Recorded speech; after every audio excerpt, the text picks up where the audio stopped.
Life Stealer, all your healing heroes. So maybe it's a little bit of a counter for the Sinister 5?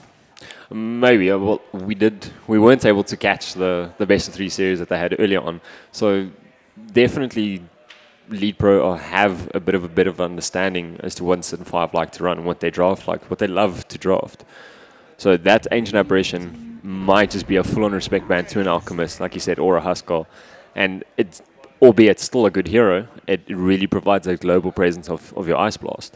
The Ice Blast can be omnipresent at all times, and it's not going to be very easy. If you get the Ice Blast, if the Ice Blast are on point, it's going to be very difficult to be pushing against Leetpro at this point. Absolutely. And I do know TKC was generally a mid player. He is now moved into position 5, playing a support for the side of Leetpro. So that is going to be a TKC Ancient Apparition. Death Prophet, that is more than likely going to be the Depi DP.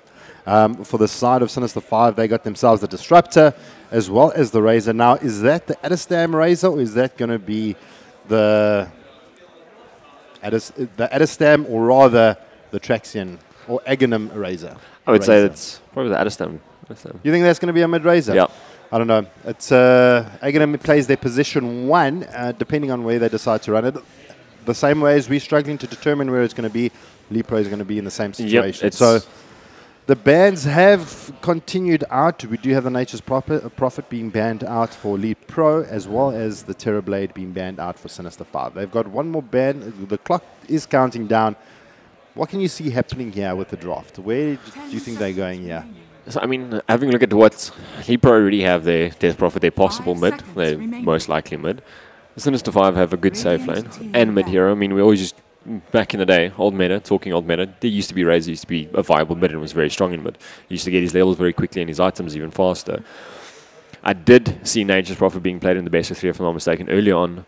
When I just was able to catch them and catch a snippet of what was happening. And the Nature's Prophet looked like a bit of a frustration for Leetpro to deal with. So they obviously did.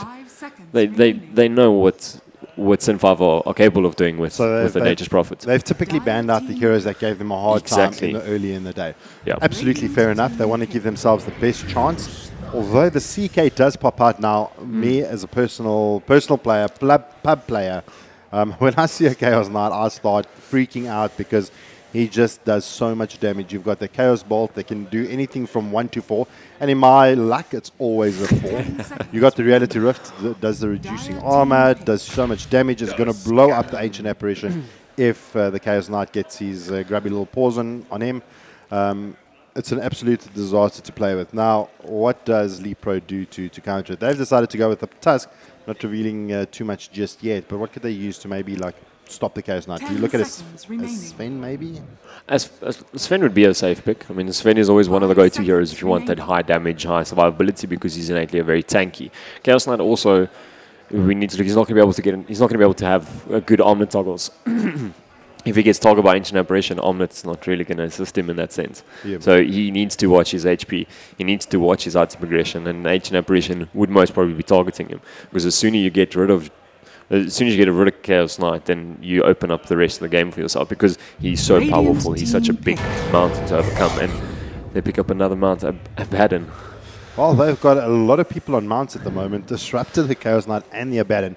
Now, we were talking about the Abaddon the other night. I had a chance to just sit down and investigate a little bit more about how useful and how good this hero actually is.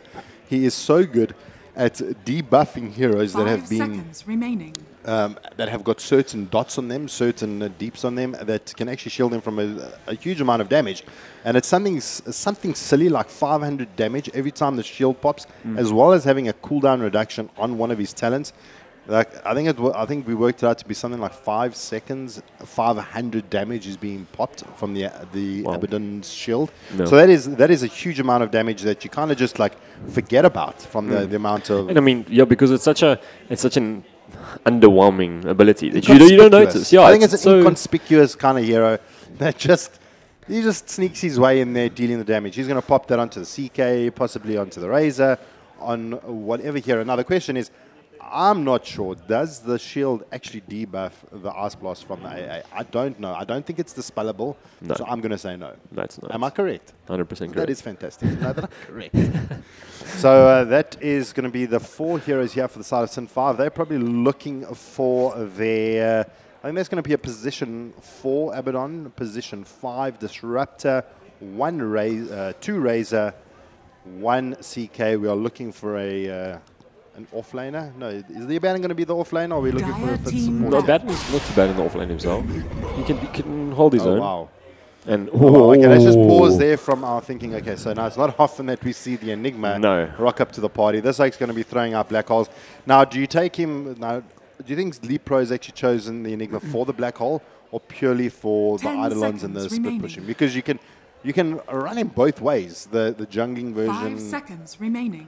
Enigma, or an offlane laning Enigma, and then count on those big black holes, because now you've got a big opening of black hole cooldowns as well as exorcism. So now Leepro's got a big gap of being vulnerable should Sinister 5 decide to make something happen during that time. Radiant team well validated. And I mean, you can use the Eidolons, you can go sit in the jungle, you can go get them, and you can push lanes out with them. You do have the Death Prophet who, as soon as she gets level 6, she can easily take down a tier 1 tower, and that's generally what we see teams do. Although Sinister 5 don't have a very team fight centric lineup, they don't have these big ultimates like Leetpro do. We can still expect to see some 3-4 man black holes. If they catch Sinister 5 in a 5v5 fight, then most likely we would see one of those nice black holes that we all crave for. Those I'm going to be shouting that to the top of my lungs. I'm going to be black hole. So just make sure that you guys on the soundboard start picking up my shot volumes a little bit later. But the question comes in now: do you burst the black hole when you see the CK? Is it worth blowing the black hole for the CK? Absolutely. Absolutely. Absolutely. You see the CK I would black hole every single time. If it wasn't for the memes and the huge 4-man, 5-man black holes, I would expel it on a CK every time. If it ensures the kill and ensures the slower item progression of CK, I would do it every time. All right, so Leetpro finish up their lineup with the Tiny, our T-tossing beaut of a rock. He's going to be the 5th and final pick here for Leetpro. That is going to be the RDK, a Tiny, going to be a Depi, Death Prophet, a TKC, Ancient Apparition, a Chelsea Tusk, I would imagine, and a ACG Enigma. Correct me if I'm wrong, but I'm going to go with those, and those are the players that are going to play them. I could be wrong. Very doubtful, but I could be. Looking on the side of Sin 5, they're looking to pick up their 5th and final pick.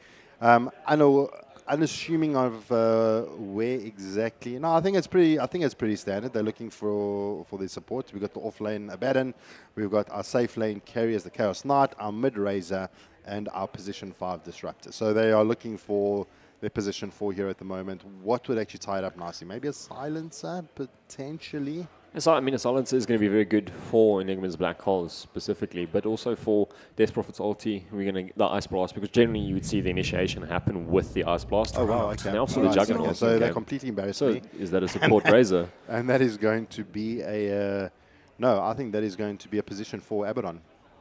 So it's going to be a mid Razor, off lane. Hang on, wait. I've been completely juked. Okay, so safe lane Jugger, obviously. Yeah. Alistam going to be mid on the Razor, pretty easy. Dota and Dai going to be playing out the Disruptor. And then we're going to have a simple dual lane in the top with the Abaddon keeping the Chaos live, the Chaos Knight alive in the off lane. Yeah. So it's going to be a 2-1-2 setup from the side of Sinister 5. For the side of Leetpro, we can assume the same. Where Chelsea, ACG, well, I suppose if things get a little bit frisky in the off lane for the side of Leetpro, they can always send ACG into the jungle, but that is one pretty Enigma. That Enigma is really pumped out. Really pumped out all the gold. This is what happens when you Nullsprite. You bring out all the jewels, all the diamonds, all the gold, everything you can. And Tusker, the captain, has stolen gold for his mistress, the Enigma. So this is going to be super interesting. Guys, thank you for joining us. We're here at the Etuani Casino and Arena. We are bringing you the first game of this best of 3 of Leetpro versus Sinister 5. Things are going to get really, really interesting. The prize pool at the moment is 10,000 Rand. Sinister 5 had made the journey down from Joburg to participate in the LAN. Absolute gents of them to make it down here. The crowd is here supporting their teams. The crowd is going wild. If you guys could just be here to feel the atmosphere, things would be going. And we do get 1 or 2 shouts from the crowd, so absolutely fantastic and spirits all around. So the game is underway as we're going to have Leetpro playing on the side of the Radiant. We're going to have ACG up on the Enigma. We've got Depi on the DP. Chelsea going to be playing the Tusker. We've got TKC playing the Ancient Apparition. And last but definitely not least is going to be RDK going to be playing our Rocky Little Tiny. And for Sin 5 in the top lane, we actually have Dodo and Die on the Disruptor. Taking it easy. We do have Aghanim on the Juggernaut. We do have Traxian on the Chaos Knight, but there's a little bit of early on engagement. Could Chelsea be caught off in the wrong position? No, I think they might just disengage from now. Well, 30 seconds yes, to battle. in the mid lane we've got Adestam, and last but not least we've got Scarnet on the bottom on that Abaddon, looking to steal a rune actually, to steal a bounty. Oh, so they do have a little bit of an engagement. They're going to get a couple of chunk throws there from that branched tree, and that's pretty much going to determine our lanes. It's going to be the aggressive try coming out from the side of Leetpro, and they're going to try and see if they can get the advantage. Now, we've got ACG here on the Enigma. I just want to take a closer look at this Enigma. I know the game is paused, and I just want to just take the opportunity to just appreciate. I mean, I think this is Xerxes. Xerxes. This looks like Xerxes out of something out of 300. Anyway, now that I've investigated the Enigma, the game is going to be underway. So those of you that are on stream with us, thank you for tuning in. We've been at this for the last 2 days, bringing you live action here from the Elite LAN down in Nelspruit. We've had a lot of CS action, we've had a lot of Dota action, and now this is eventually the finals of the Dota 2 tournament. After this, we're going to be heading off into the Counter-Strike Grand Finals, where the winning team there can also walk away with 10,000 Rand. So next time the Elite LAN comes up, do not hesitate, register and get yourselves down here, because it's been an absolute blast of a time. We've been jolling. The only thing that I regret is not actually bringing my PC so that I can play between casts, because I'm stealing computers from all the other players. That is, well, the downtime is nice. I mean, we get to sit and chat to the players, get to see how they perform. We see the teams playing their element. We see the guys having fun. We hear the vibe. You hear the guys shouting in the back. You hear the CS:GO guys going mad. It's excellent. Even though the players are friendly, the gloves are off. Yeah. I mean, I got the opportunity to just see Sin 5 and Leetpro like having a couple of laughs together, but now you can see the serious faces amongst the crowd or amongst the players. They're actually sitting right in front of us, so we can actually just take a look and see how the concentration begins and how the persona and personalities just change as soon as the gauntlet gets thrown. So it looks like Sin 5 do want to dominate this top bounty run. They're going to get it. They're going to get it onto Traxian, and RDK picks up the other bounty rune as well. So pretty much it's 2 apiece here for both teams. It was 3 going to Sin 5. Was it 3 going to Sin 5? 1 for Leetpro. So very nice start. Very nice start. Very good gold income for the side of Sin 5 in the beginning, because it's essential on Traxian in the top lane. Just harassing Chelsea a bit, pushing him out. We've got TKC harassing Adestam slight bit in the mid lane. He's here. He just is playing him not. Is the courier that last hit on the courier, almost taking the courier down in the mid lane. Very, very close. Well, our shots almost being able to catch out Adestam. Chelsea does rock up to the mid lane. So it looks like they're going to just try and give a little bit of support here to Debbie, just in the Debbie, to make sure that Adestam feels like he's under a little bit of pressure, but a nice protection coming in here in the spot, just to make sure that it doesn't get too far ahead, just to try and even out this lane for RDK. But it is a 1v1 pretty much, and pretty much in thus far. We do have Mr. TKC probably preparing the stacks and getting that little bit of farm up as soon as the Tiny reaches his level 4. He can just stun toss any creep camp and easy farming for him. Traxian actually doing really well here, just making sure that they can actually keep ACG out of the lane here. Has actually leveled up his Chaos Bolt, so it's going to be easy farming for Aghanim at this moment. And Traxian as a support Chaos Knight. I don't know if I've ever seen this, and I believe it's been done. I haven't seen it, but I've heard about it, playing the CK as a support, and we're going to see if it pays off.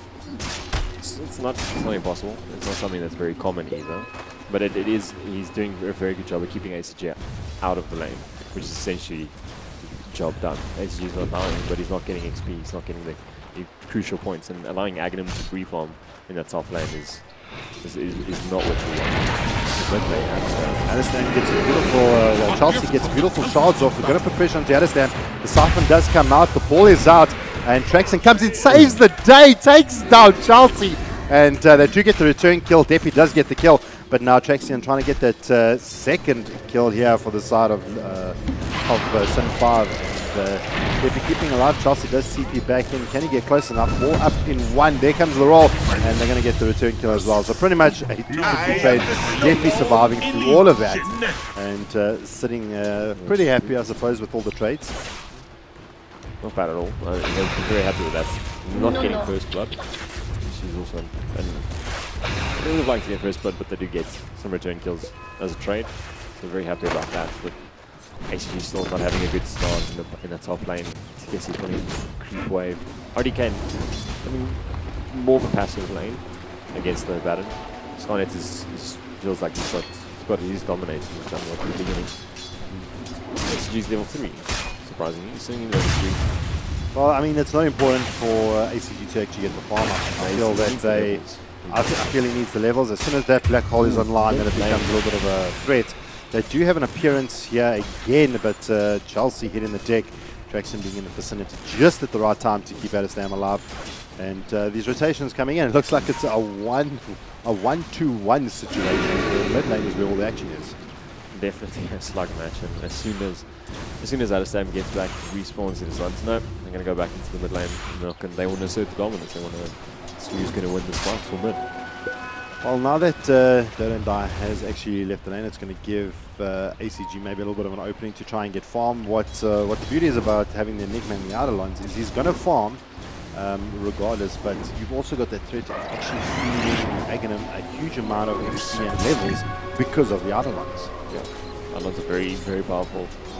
A nice little early assistance. A lot of micromanagement involved, but you can also sacrifice him fortunately. Aghanim getting a nice 2 out of the 3 there. Well, that's a big thing because he's just spawned those Eidolons, and as soon as you spawn them, if they don't get those hits off, they don't actually multiply. But mid lane, the ball does come in. Adestan does get outshotted up. There's the Siphon. The link is going to be there.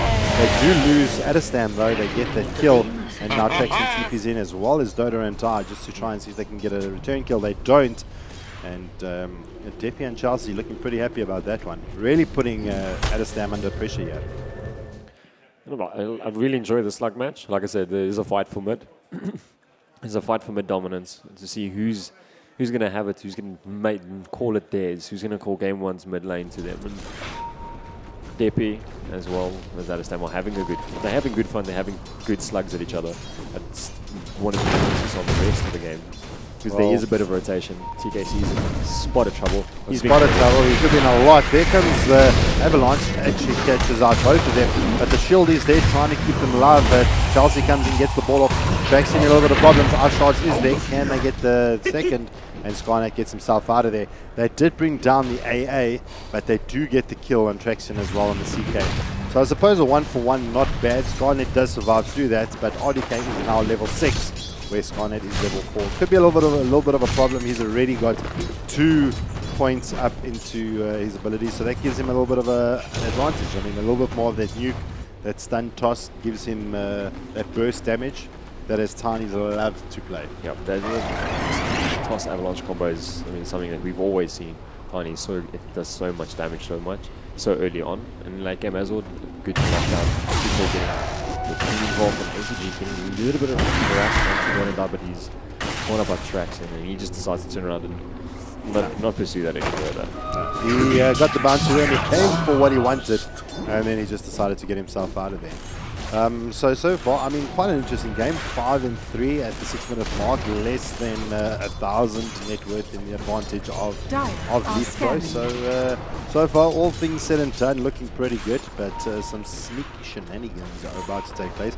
Now, for those of you that wonder why we be so cryptic and maybe start talking a little bit softer, is because we are here and the players potentially can hear us, so we try and be a little bit sneaky. But now Jackson is going to go down, surrounded here by the 3 players here from Leetpro, and I think that's going to call off the stampede here from Sinister 5. They may have looked for more, wanted more, but after taking down Jackson, they're going to be like, I think it's time for us to get out of here. And they're going to play it safe. They lose one, they don't want to commit anymore. Unfortunately, Dada, he commits a clarity, and Debbie manages to just get a right kick off that follows 2 high grounds up to cancel that. So unfortunate waste of money, but a sneaky little play coming down in the mid lane. So we're reaching the point where it's almost level 6. Enigma's almost there. I mean, what are the things that we're looking at taking place? In the mid lane, though, we do see Dodo and Dai taking a huge amount of damage. Scarnet, he's going to go down here as well. Traxon in the backlines does survive through it, but they also take down Dodo and Dai, the Disruptor. And Leetpro in a very good position here, taking down 3 of the players here from Sin 5. Traxon in the backlines can't do much as he's playing position 4. So Leetpro take a very good team fight here against Sinister 5 in the mid lane. This potentially could put a lot of pressure onto this tier 1. Alistam pops in, throws out the plasma field, although the side of Leetpro have already disengaged and going to their respective positions. Very nicely done. They did get themselves 3 kills there. A nice little quick rotation in.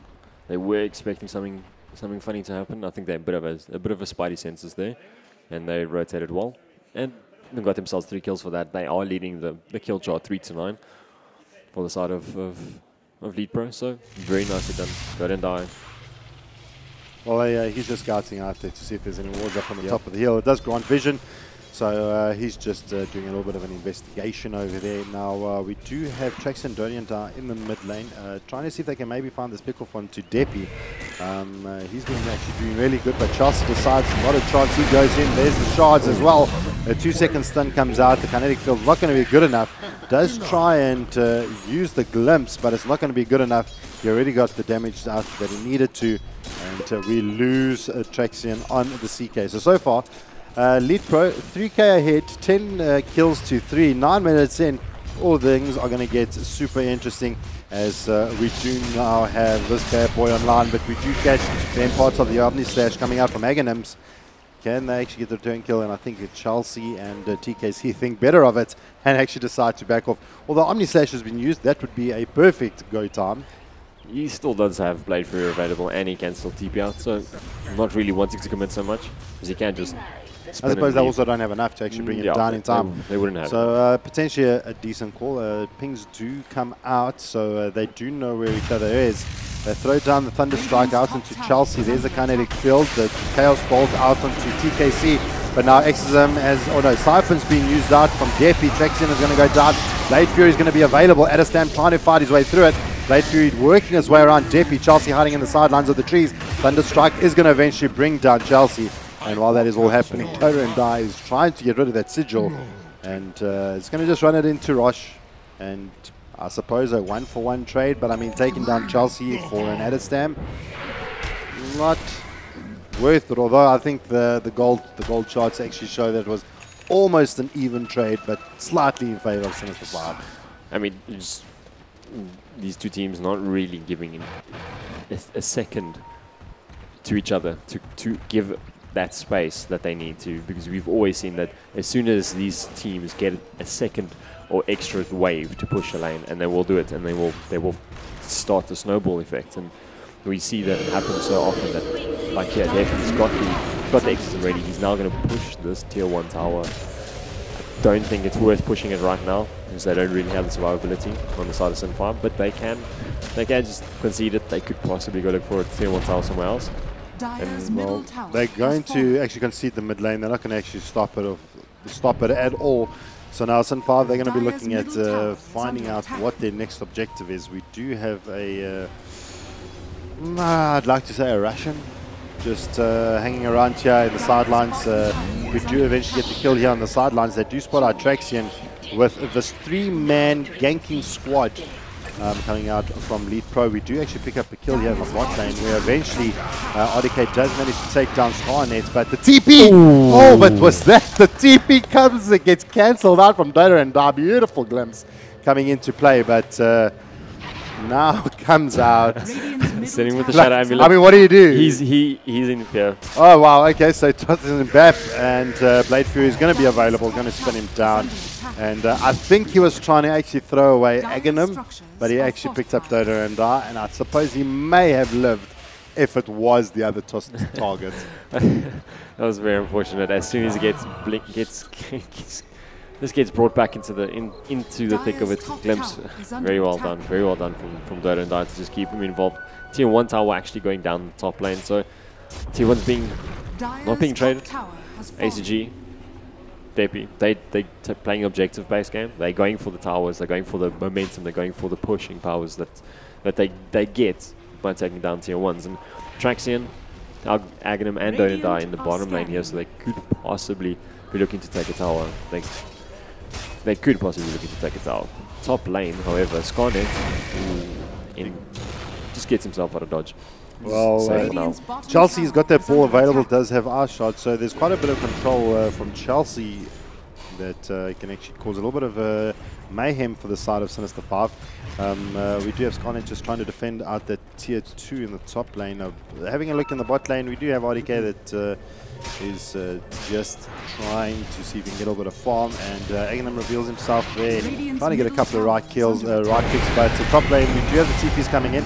Sun comes out onto Depi, but the Siphon is there, going to use the Exorcism. They're going to lose Traxian, Adestam in the backline, gets off the plasma kill. They do take down Depi, that is a big blow. Exorcism now down for quite a while, ACG being glimpsed back. He still does have the BH on call if he needs. He's going to actually get himself out of there. And Dota and I trying to see if he can actually find him. That's not going to happen. And once they lost the Depi, they decided time to bail, boys. They did lose Traxian, but he's only playing position 4. So taking down the mid Death Prophet, a big reward for them. Definitely a big gold swing in the favor of Sin 5. So slowly getting comfortable again, getting more confidence, getting more momentum-based plays. They're getting the kills. They did show that Death Prophet is not immortal. She can die. So that's very good for them specifically. Traxian sitting in the bottom lane here, just taking it easy. TKC also just roaming around. Got a little bit of a sneaky play happening, you would say. Well, we do. Looks like we're going to put a little bit of pressure here onto the tier 1. Depi heading the charge and manning the front, but ACG drops down the death balls, trying to run out of it. Scarnet is going to get himself shielded up. Traxian has been cold defeated out. He has to get himself out of there. Borrow time up on the Abaddon. Glimpse being used out onto RDK, getting himself out of there. Traxian is going to go down to Depi. And now Scarnet is going to get the chill pop. He's going to go down. RDK throws the tree and secures himself that kill. Just forcing out Dota and Da on the sidelines, making sure he doesn't get involved. And yeah, Leetpro take a very decent fight. They're taking down 3 of the Sin 5 players. Tier 2, I mean, this is knocking at the doors. Almost Tier 3 is coming up soon. Very much so. And in all of the 15 minutes so far, ACG has not used that black hole once. You've seen it. You've seen he's willing to use it. It's the threat. It's the threat. It is that mental game that you play as an Enigma. You say, right, I've got a black hole, and I'm not scared to use it. But he hasn't used it. He hasn't used it. He's holding it for a special occasion. So you're always waiting for that. You're always waiting for that black hole. You're never bunching from the side of Sinister 5. You don't want to bunch. You don't want to get caught by that black hole. So it's a big problem. But here we go. RDK spots out Traxian. He gets exploded. The nuke coming out. Iceblast coming out from TKC. Is it going to be good enough? The glimpse is going to be there from Dota and Da. Omni Slash being used out onto RDK. He is going to be a big objective. They're able to bring him down. Thunderstrike able to do a little bit of deeps. We got Chelsea hiding in the back. What a beautiful ice shot. Keeps him alive. And he still gets a kill off onto Dota and Die. Chelsea, where did you come from throwing down that beautiful ice shot? And wow, now they throw down some more ice shots. Garnets, he's going to be the next point of target here. Death falls down. Borrow time is out, immediately being used up. And now they just have to kill him one more time to bring him down. And Depi gets the kill onto good old Scarnet. Powerful plays. Chelsea really helping his team out there. That was That was good. That was really good. That was very good eye I shot. don't Saving. know if those eye shots could have been any better. No, they could not have been any better. Yeah, so far that has been the best life-saving eye shots I've All tournament long, actually. The best. tournament worthy. Tournament worthy, yes. Tournament Highlight worthy, worthy. so- There we go. Highlight worthy. So they take down tier 2. Leetpro slowly tightening the noose around Sin 5 here. They do have an 8 called swing lead advantage. And we do have Adam in the top lane just trying to get himself a little bit frisky. A nice deep observer ward here coming out from the side of Sin 5 just to try and see the rotations. So now things are starting to get a little bit frisky here for both teams. Now looking at the way things are going, what are the next big items that we can see? I didn't hold that ball. There's a Rishon ball. Right, well, we couldn't specifically mention it, but Rosh was being taken at the moment. Just in case players could hear that Rosh was being fought, we try and avoid talking, chatting about it, or having the camera on it, but I snuck a peek in there for you guys. A quick one. But it's all good. I snuck a peek in there. So now we do have Leetpro picking up the Aegis. Who was it that actually picked up the Lazarus Stone? I've actually named it RDK. the Lazarus Stone. Was it? RDK has the Lazarus Stone. You like it? I like it. It's part of the dictionary now, so we That's have to use it. Last tier 2 standing looks like. Oh, here we go. Here comes the big black hole. Catches out to Scarnet as well as. Oh wow. Okay, he's going to be able to keep staying alive with that borrowed time. Adestam does go down. Siphon going to try and keep Scarnet alive. He's going to TP out. Is there enough to actually stop him? And does miss those eye shots, so he's going to be able to get out of there. So Black Hole does take down Adestam, and the Razor hits the dust. I mean, while that's happening, we saw a bit of a split play. Tier 2 tower top. There's no more tier 2 standing for the side of Sin Farm. So it's high ground siege time. It's now looking for a Shan, looking for just a way to get in. In the words of in the Ender's high game, ground. the enemy gates are open. As soon as the 5 have no more protection for their tier 3s, as soon as they do lose their tier 3, they're going to probably start looking at taking down shrines. But Leetpro looking in a very strong and advantageous lead at the moment. 21 to 7 kills at the 90-minute mark. 10k gold advantage for them as well. Things can't get better. Can't get any better for them at the moment. Definitely not given. It's not over yet. I mean, Aghanim's still not doing too bad. He's got himself the Battle Fury. He's finished up the Yasha. So he could be doing. We could be seeing a bit of a swing in his ult. Now does he? For a while. I'm assuming he's going to go for the standard jug build. It's going to be Yasha into Manta. I don't think it's going to be the Yasha into Sasha and Yanja. Yeah. So he's going to be looking at that Manta play. I think it's really good, especially also up against the Death Prophet. She does have that silence. So as soon as that does happen, all you have to do is Manta and debuffs the silence, and then he can go Omni Slash and spin his sweetheart away. We do also have the Yule Scepter on Death Prophet. She did show that hand earlier. So it was a little bit of a cheeky one. He was able to stop Abaddon. He was able to stop Abaddon when he was mid borrowed time, and he wasn't able to get that HP regen that he wanted, and they just ensured an easy kill on him, which unfortunately we thought so much of Abaddon in the drafting phase. We thought he was going to be so his borrowed time wasn't really a necessity. Well, but RDK does get spotted out here. Stun toss, 3-second stun. He has been caught into the kinetic field. Now Scarnet trying to work on him. There's the borrowed time being used out. Aegis is done and dusted. Do they get rotations in from the rest of Leetpro? They do. Traxon pops out the dust. He's going to be able to try and catch out RDK again. And Death Pulse is being brought down. They're going to lose Traxon. And they've lost Dodo and down the sideline. So a beautiful swing of turns here for the side of Leetpro. They try to do the jump onto RDK. And then boom, the rest of the side rocks up and pays the price. 2 heroes lost for 1 Aegis. Unfortunately, not really that worth it. He did dispel the Aegis, so there is still the threat of RDK still walking up into your high ground and slamming your tier 3 towers with that tiny, but let's see. It's now high ground time. It's now time to see what Sin 5 have got in there, but if they've got any tricks up their sleeve, I would say. Well, to test the arsenal, but the courier is going to go down. RDK sneaks up, gets their right click, and I hope you guys that are watching actually get rewards for seeing a courier death. Not in TR. Only in No, TR. Only in TR. only in TR. Only in TR. Okay, we're going to have to speak to Mr. Gaber. Got it. We're going to tell him we are just as important. So let's do a cap out. Let's have a look at what items progressions we're looking at. We do have some pretty good items coming up on some key heroes. That we did have a reveal in the Blink Dagger on ACG. We did have the Yules up onto Dippy as well. And then this I don't think has been revealed just yet. No, we cannot. We won't say anything just for the pure fact that It might not be revealed. Anyway, top lane, Deppy. Oh no, excuse me. Adestam going down. Deppy putting on the pressure. Ice Blast does land onto Dodo and Die. The glimpse does come out, pulling Deppy away. And Adestam surviving with a slither of health. A slither. He popped his one just to make sure that he actually didn't go down. Actually staying alive. The Ice Blast unfortunately did not catch Adestam, so he's going to make it back to base, heal up, and be able to defend his next tower. So now with that all said and done, we got ACG pushing out the bot lane. Traxian sitting here in mid, finally spotted out, but there they go. Smoke has been popped. They get the kill onto Adestam, and unfortunately just getting obliterated here from this nuke damage from the side of Leetpro. Crypt Swarm into Stun Toss. There is not much you can survive with that kind of damage. huge amount of damage coming out. And here we go. They decide to actually commit the exorcism.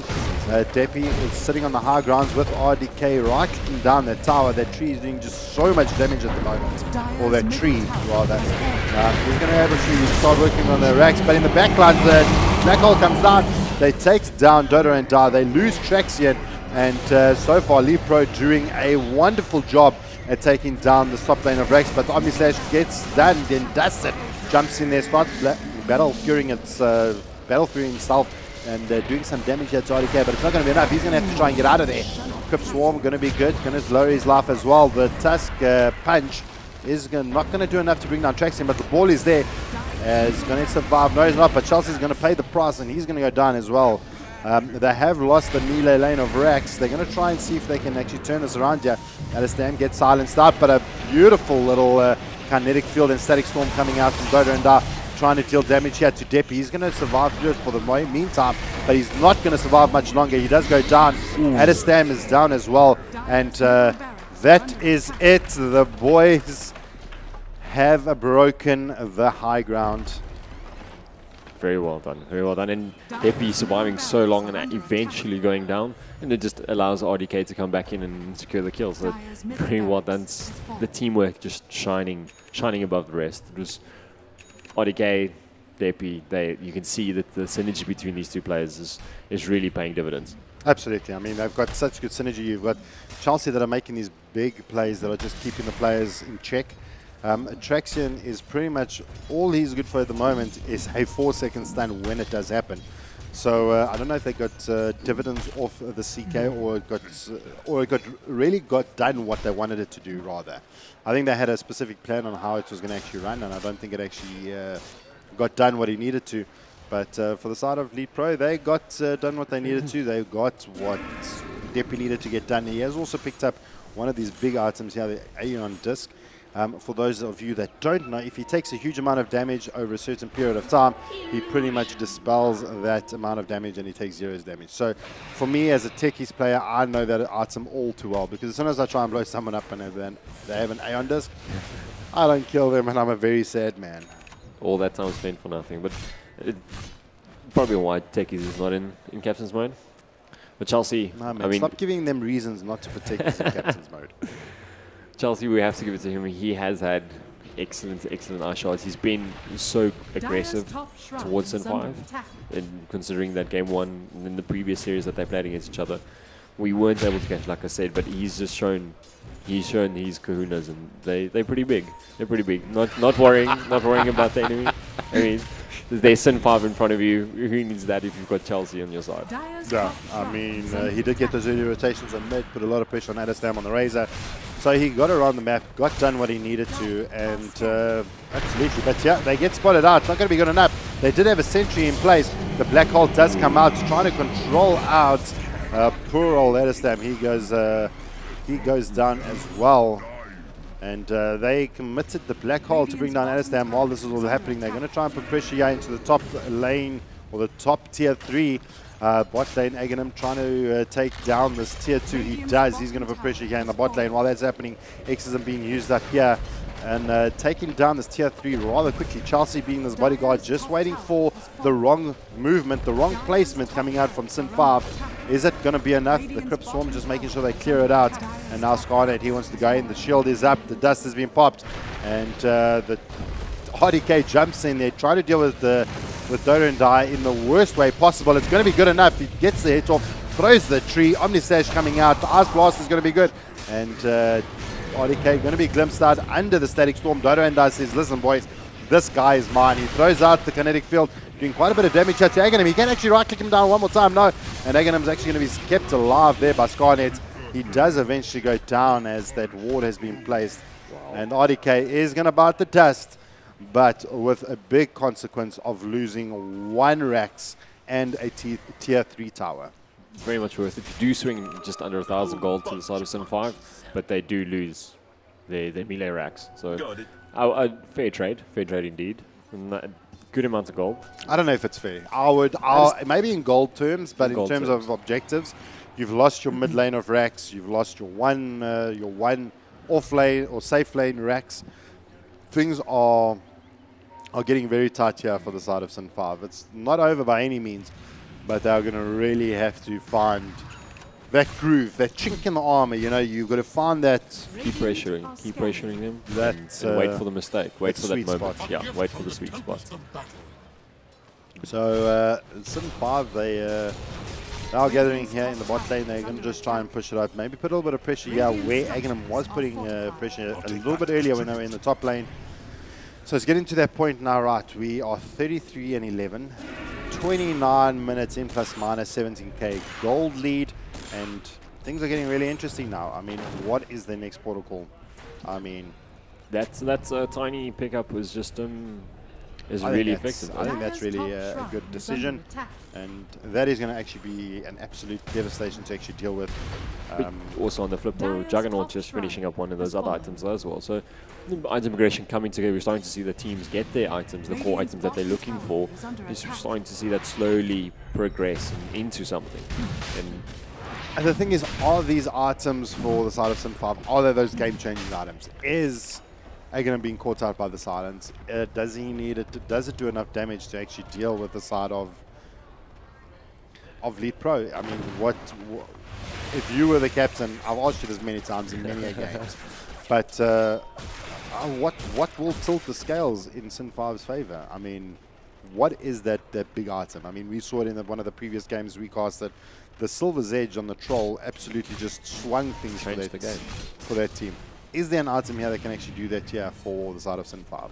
I'd love to say yes, but I don't have a definite answer for that.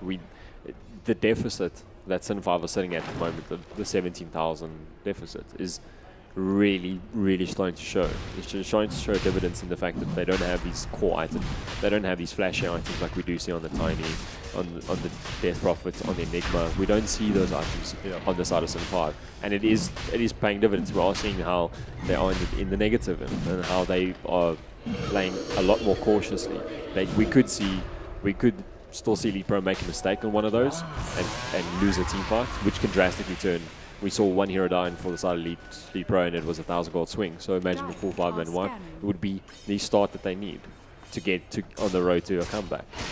So I'm thinking maybe one of those items that could be the game-changing item. Maybe a Lotus Orb to actually deal with RDK. I mean, you get that Lotus Orb on. All you're going to do is toss and get tossed back. I'm thinking maybe that's the only way forward for them to actually try and stop RDK from just completely devastating them. And considering that he has the Shadow Blade up and he's just running around and causing this kind of mayhem that he is, they need to just get some kind of forewarning and say, right, the Tiny's in the vicinity. Boys, it's time to get out or get in. And when I say get in, is like commit. Get committed. Commit like to killing full 5-man team jump in. Full commitment from the boys and say, right, this is it, make or break. It also comes down to the Aegis. Because he does have the Aegis, last time they did commit to killing him, they did commit most of the heroes and they'd catch him off guard and they were able to bring him down. But as soon as that fight started, the side of Leetpro, they decided no, they TP'd in, they played reactively, they were there on time, and they got 3 kills out of it at the end of the day. So it warrants not fighting him under Aegis. Maybe when the Aegis is down, just go play a little bit more aggressive, go into the range jungle, maybe find an ACG, just farming away with these islands, maybe a Depi, looking for just a little bit more gold, albeit he still has quite a lot.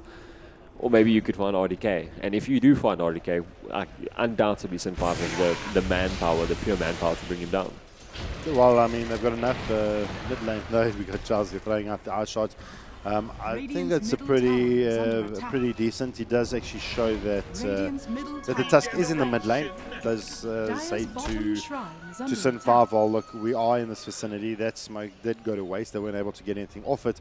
While that's all happening, we do have the side of Leetpro just like walking in to Sin 5's base, and no reactions just yet. Depi, no, Adestan does TPing. He does pop his BKB eventually. The ulti does come out. There's the Plasma Storm. Exorcism is going to be used up. The Aeon Disc being used out there by Depi. We're going to keep him alive a little bit longer. Static Storm is down. The Exorcism is doing its work. Punch comes out onto Aghanim. Aghanim's not going to do enough. Omni Slash out into Depi, doing a little bit of damage here. But split across 3, not going to be enough. And the Black Hole does come out, catching out the 1. And Aghanim may go down here. We do have him staying alive for the moment. The healing ward is out, but not going to be enough. Chelsea getting enough done, but Depi managing to pick up the last kill there. Glyph going to be used out, going to keep that last lane of Rex, or the second last lane of Rex alive, and it is down. 1 lane of Rex standing in the way of Megas, and RDK just right-clicking down.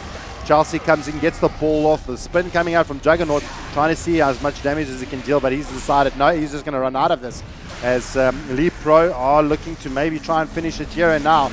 But RDK standing in the middle of the thick of things, and that's Traxian's down, Jimmy's on the deck. Aghanim trying to get himself back into the base where he thinks it's safe, and RDK just punching away where he can. Ooh. And I think that is it. They have called it GG. Well played to the side of Leetpro as they take game 1 of this grand final event. It was a really phenomenal game. I mean, when you look at it, and I don't think that Sinister 5 got done what they needed to, no. But I still think that there was some kind of genius in the draft. Looking at the side of Leetpro, they played it perfectly. They got the protection that Depi needed. They got what just needed to be done. TKC on his long distance ice blasts. Yeah. I mean, I think it was just the perfect way to sum up the way that they played. I mean, this is only game 1. We could be in store for another 2 or another 1. We don't know yet. And we don't know yet. This is what makes Dota so exciting. And also need to give it to Chelsea. Those eye shots were almost on point every single time. He had almost on point. I'm going to tell him you said almost. Almost every single time. Let's rephrase that. But Traxian, I just feel that there was so much. The idea that the side of Sin 5 had was a powerful one, and it was what they were trying to do, and the timing they had to do it were just not on point. The side of Leetpro just had a faster timing. They were pushing a lot harder, and when it did come time for Sin 5 to push, they unfortunately ran into a brick wall. So it was a little bit difficult for them, but I'm very, very curious to see what they're going to bring out in game 2. I do like how the side of Leetpro do share their tomes of knowledge. Split across all of them. Traxian himself said, listen boys, I want all the tomes of knowledge, and that's how it's going to be. So this is going to be us wrapping up game number 1 of the grand finals, as we're going to get the lobby up and get the second game underway pretty shortly. But in the meantime, for those of you that are joining us on stream, do not go far away. Do stay close. Go grab yourself a drink, make some popcorn, offer me a coffee, make me some cake, and then let me know where you live so I can come pick up the piece of cake. But in the meantime, do join us a little bit later. Give us around about 5-10 minutes to get the next lobby up, locked and loaded. So until then, this is Jab and Tyrox knocking off for the next few minutes, live here at the Etueni Casino and Arena down in Nelspruit. We will see you guys shortly.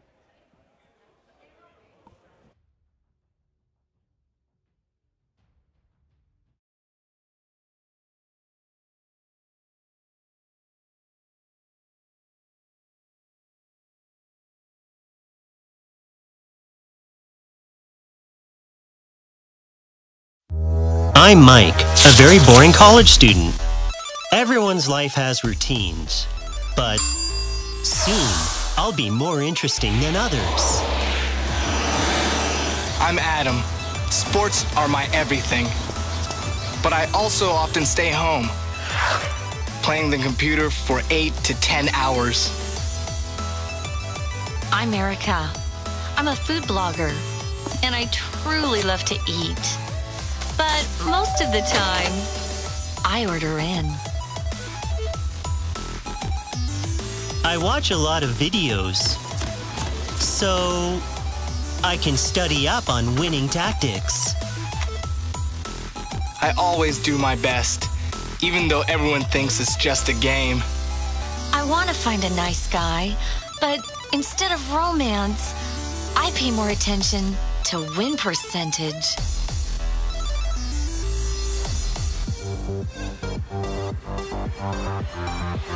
We need 2 more.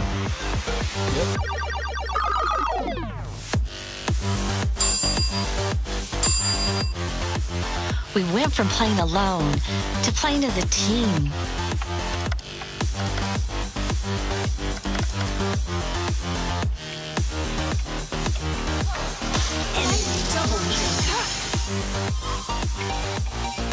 Enemy triple kill. We were honest.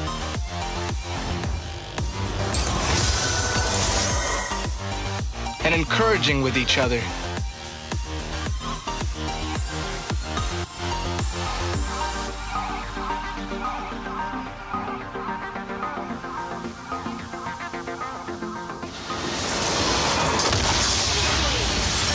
We became a united force. Nothing was more important than our dream.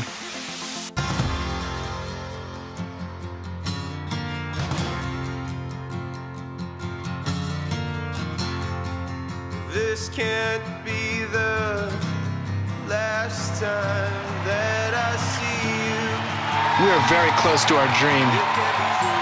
You know, this is not just a game.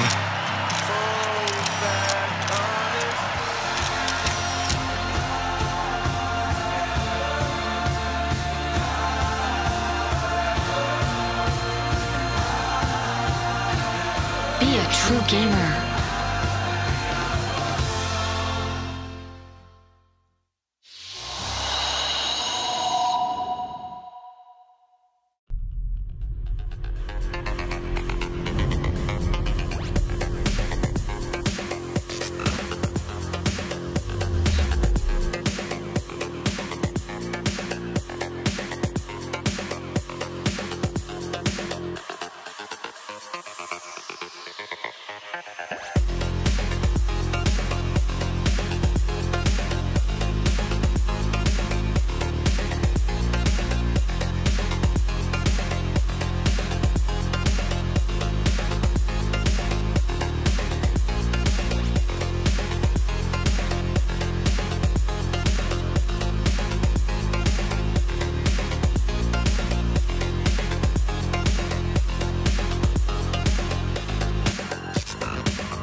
Oh, you're still here.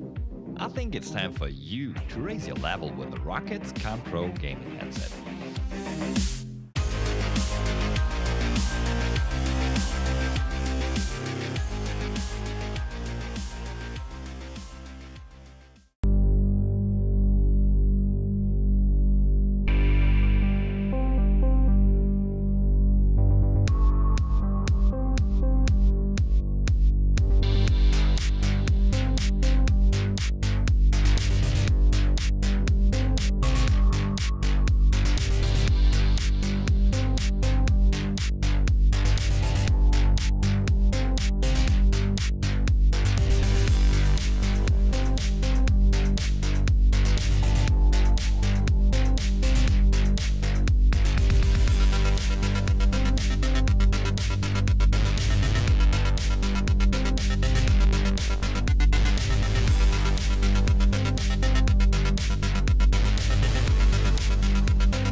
The MSI Optics MPG series are complete and fully packed gaming monitors.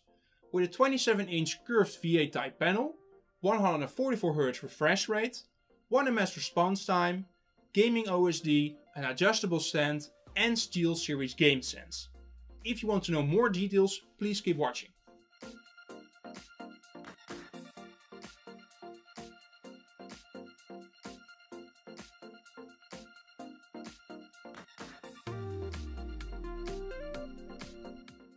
Maybe you already noticed, but this gaming monitor has built-in RGB LEDs in the back and in the front side. Wait, what? RGB LEDs in the front side of a monitor? Come on. Hold on, don't click away, because those 5 RGB zones are connected to SteelSeries GameSense.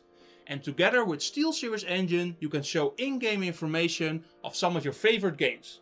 For example, your health, cooldowns, or even your kills if you have them. And if you don't like it, you can always turn it off. This doesn't seem right. The MSI Optics MPG series are curved gaming monitors that give you more gameplay immersion of your favorite games. This is because the panel is aimed more towards you and will allow you to get an optimal viewing field. Another benefit is if you have 2 or 3 screens, you will create a curved line for your perfect panoramic setup. These gaming monitors are equipped with a 27-inch VA type panel and comes with 144Hz refresh rate, 1ms response time and FreeSync support. So all those specs will make sure you get a smooth gameplay experience, and it will prevent things like ghosting when your pixels are too slow, tearing when you have a too high FPS, or stuttering when your FPS is too low. Want to change the position of the monitor? No problem. With our adjustable stand, you can tilt, swivel, and change the height. The MSI Optics MPG series comes in 2 models. You will have the MPG27C and the MPG27CQ. The MPG27C comes with a 1080p or Full HD resolution panel, while the MPG27CQ comes with a 1440p or WQHD resolution panel. With 1440p you will have more pixels on your screen and you will are able to reach higher resolutions, so this will make your games even look sharper. If you want to change the colors or the settings of your monitor, you can do this by the joystick built-in on the back side. If you want to make this very easy, just install our free Gaming On-Screen Display software, or OSD. With this software you can easily change the settings with your keyboard and mouse. And if you need a little help, you can even summon a crosshair overlay.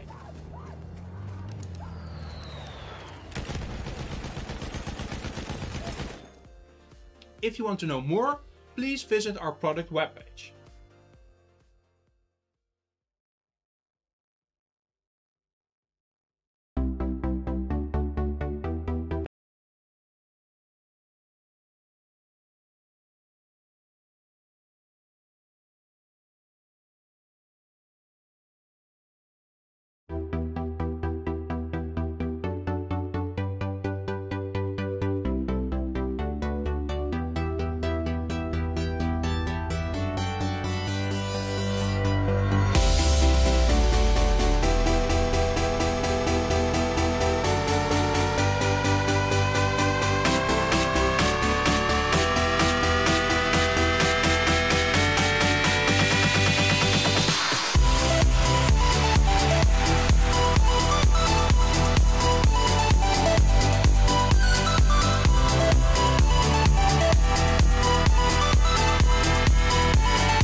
Well, good afternoon and welcome back. We are here at the Etiwani Arena down in Nelspruit. We're in Game 2 of Sinister 5 versus Leetpro. Leetpro managing to take Game 1 from Sinister 5. It has been a crack. As I suggest go back, watch the previous game. Some amazing saves coming out from the Tusk.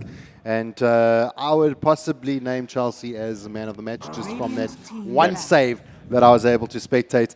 But I'm Jabba, joined by Tyrox, and we're going to head off into game number 2 as the 10,000 Rand is getting closer and closer to finding an owner. Sinister 5, they're starting off on the side of the Radiant. They get the bans done quickly as Tusker is going to be denied from Chelsea himself. They're going to ban out the Nugget Siren, and for the side of Leetpro, they are not going to allow Chelsea the Chen nor the Gyro. No, Chelsea would play the Chen or the Chen normally. Hang on, I'm getting so confused over here in the meantime. But they do deny the Gyro from Aghanim. We have seen him play it quite often throughout the tournament or throughout the LAN event. So denying that pickup there for the side of Sin 5. They're looking for their third pick until we start looking at the picking phase for Sin 5. Do we start seeing Sin 5 maybe like banning out the Tiny? I mean, what were the big impactors that Leetpro had? I mean, the Deppy's Death Prophet was also big, but the thing is, you start banning out the heroes, most of the players at this caliber that we're at can pretty much play any hero. Yeah, definitely so. The Tusk ban was guaranteed to be happening because Tusk was so powerful in the first game and he was so effective. He really was the game changer. His eye shots were on point. The impact he had in that game was what changed it for them. That brought Leetpro game 1 the victory. So that respect ban guarantees that maybe Leetpro have got a second go-to that is not a Tusk, obviously. And whether or not they show that with a CK, with an SK, sorry, an SK. So they do open up their picks. It's going to be the Sand King. That is going to be a Scarnet Sand King, if I do know any better.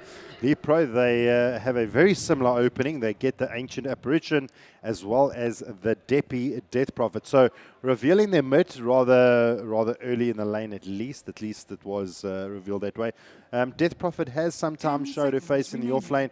Don't know if it's going to be a ACG Death Prophet, but we'll probably see her again in the mid. Yeah, definitely so. I mean, Death Prophet was very effective, albeit was really well supported by the Tusk in the game 1.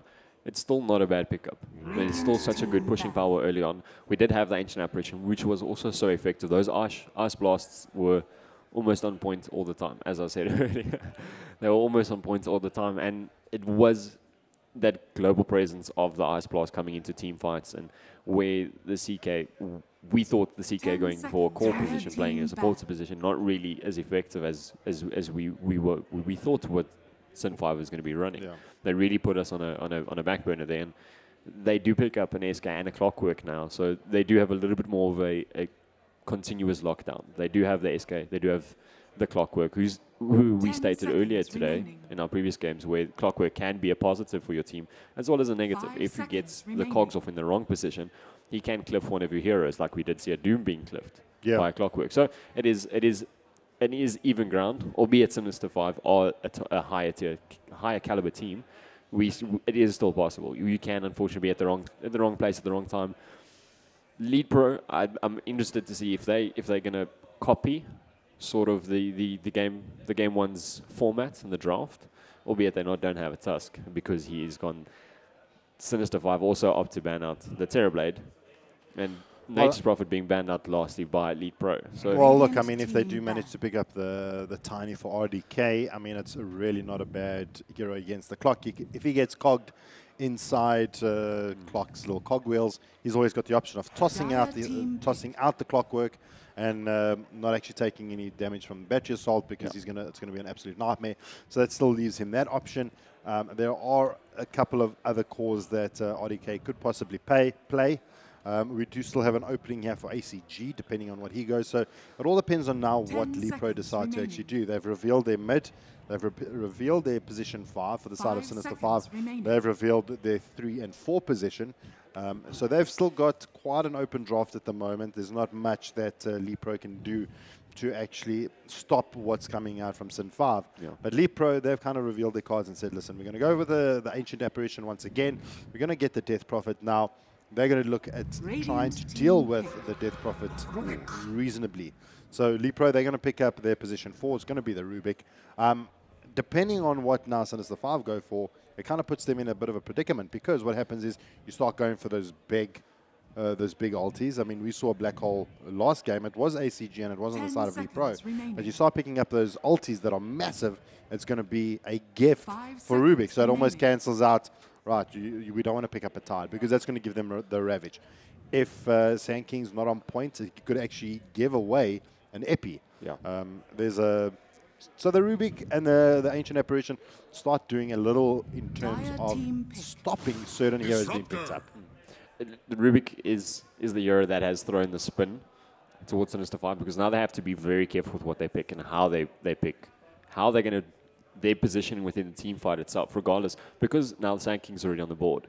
You can steal an epicenter. 10 Rubik can seconds still steal it, remaining. regardless of whether it's used, whether or not it goes down.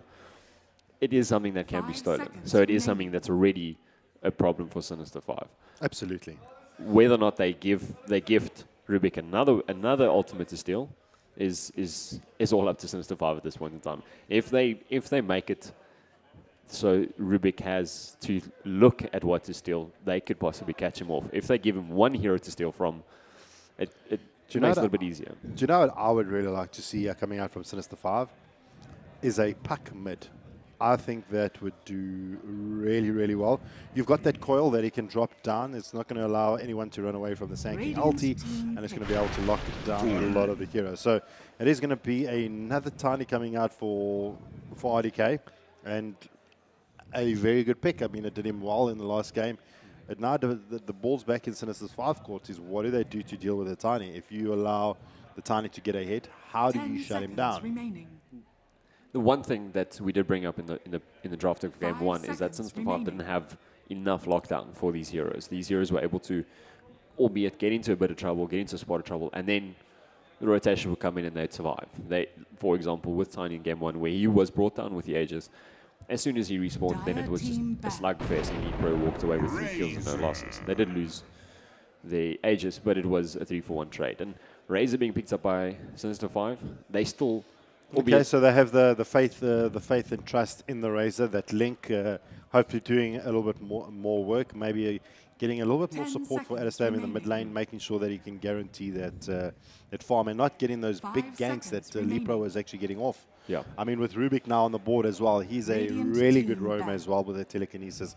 Getting the telekinesis off is going to be an absolute nightmare for Sinister 5 to actually deal with. So it's going to be a lot of weight resting on the shoulders of Dota and Die as well as the clock. Just making sure that, well, depending on which position the Sand King and the 10 clock seconds will actually run, remaining. I'm assuming that the Sand King will be in position 4, just to make sure that they stop 5 those seconds rotations coming in remaining.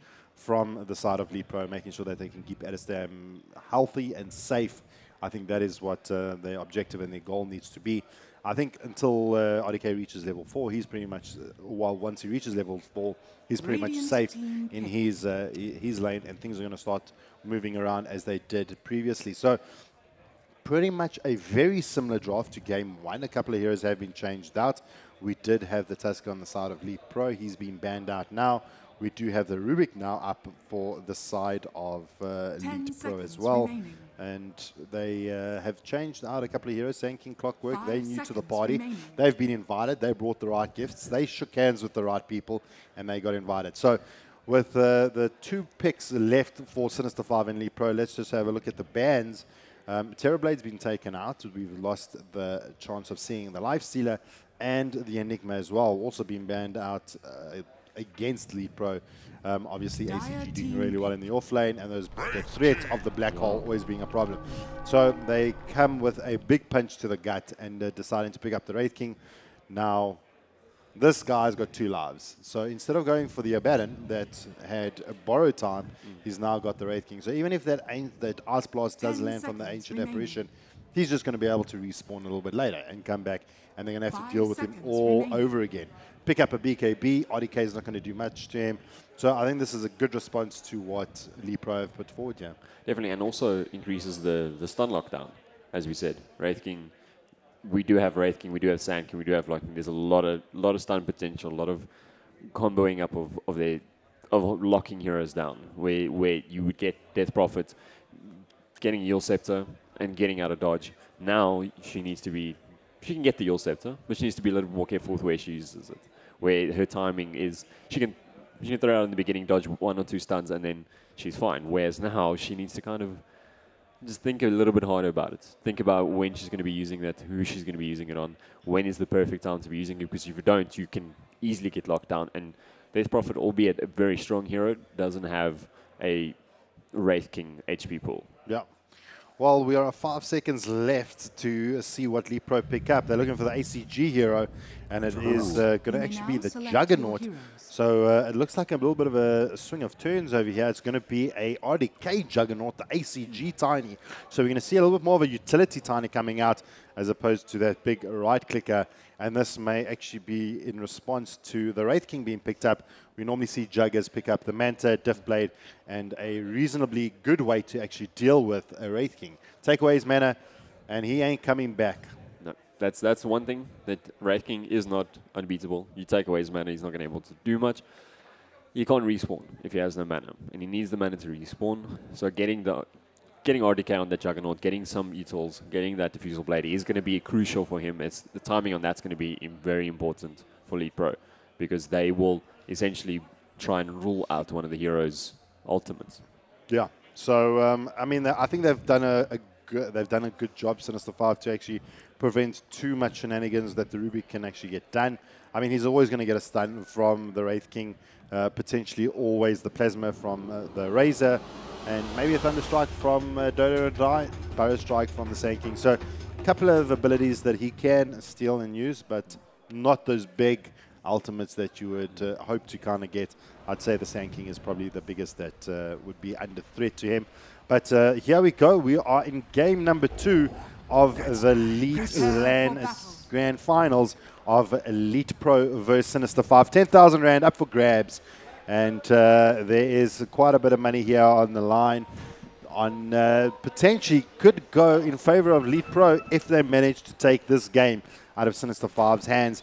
But Sinister 5 has got that long road to get themselves that 10 grand. They have to win 2 games in a row against the likes of Leetpro. So the game is going to be underway as we are counting down the clock. The spot does come out. They're going to find Dodo and Die. Telekinesis is good. Blade Fury is going to be even better as Deppy gets the last right click, taking down Dodo and Die. So they do spot it out, and good old Disruptor bites the dust. Very nicely done from Deppy there.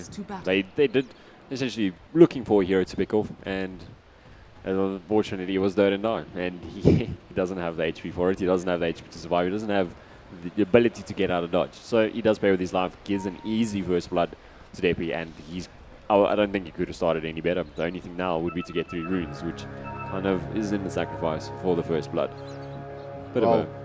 They do exactly know what's happening. They do have a little bit of eyes that are in the jungle, so they know what is spotting. They're going to make sure that they try and pick up that. What happened here in the? Did I miss something? Chelsea actually was able to lift the SK from the top lane to secure the second rune for his team. It was a 2-2 trade for runes. Yep, so I actually thought in the bot lane it was actually Stodium, but my eyes were playing tricks on me, and Aghanim actually picked up the bounty rune for the side of Sin 5, so they are actually pretty happy going 1-1. They've got Scarlet in the top lane, is going to be a 1... Is this going to be a 1-2? No, it's going to be a 1-1-3 lane for both sides. They're really putting a lot of pressure down here. They're going to try and catch out Impact, and Telekinesis is there. Drops down the cogs, just trying to keep Leetpro at arm's length. And there's going to be quite a bit of action here. So we're going to stay here at the bottom part of the map, because who does not like a little bit of blood, guts, and gore? I definitely do. Sign me up for those like 18 age restrictions, especially when it says VNL.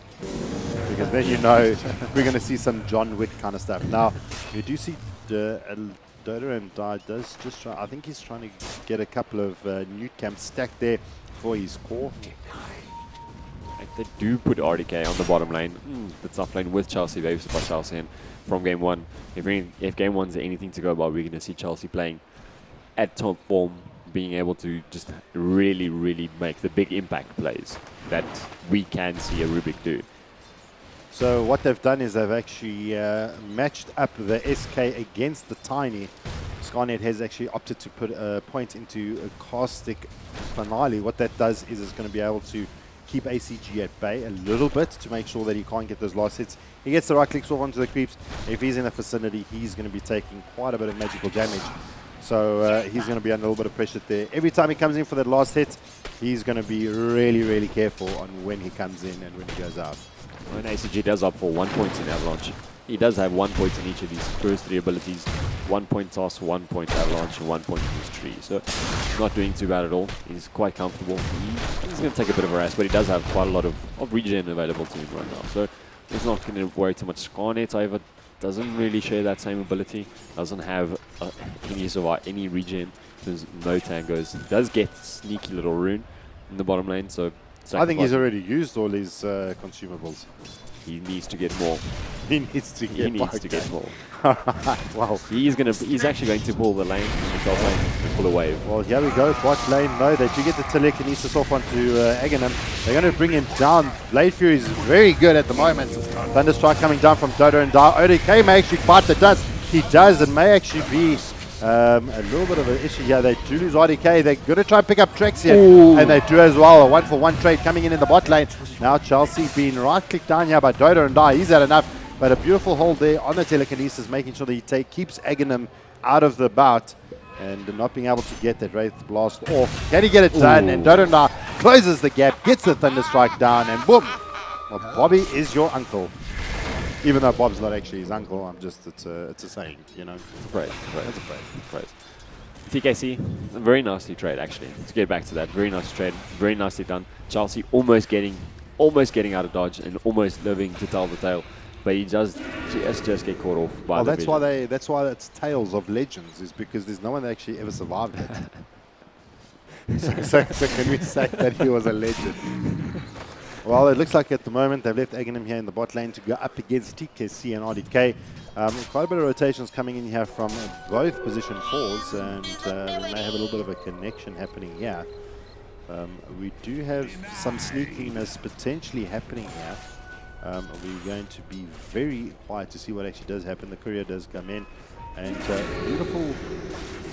beautiful rotations coming in here for the side of Mr. Barber. There we go, the cogs are down. Scarnet gets the bow strike off, and Deppy in a big amount of trouble. Doesn't even use or have enough mana for the siphon. TKC does TP in immediately, and Deppy trying to stay alive. He does pop himself, going to keep him alive for a little bit, but not going to be good enough. Avalanche is good, going to bring down Scarnet behind the trees. Now Adesam stealing a huge amount of damage. One more right click and he brings down TKC. Can he go toe-to-toe against the Rubik? There's the plasma field, not going to be enough.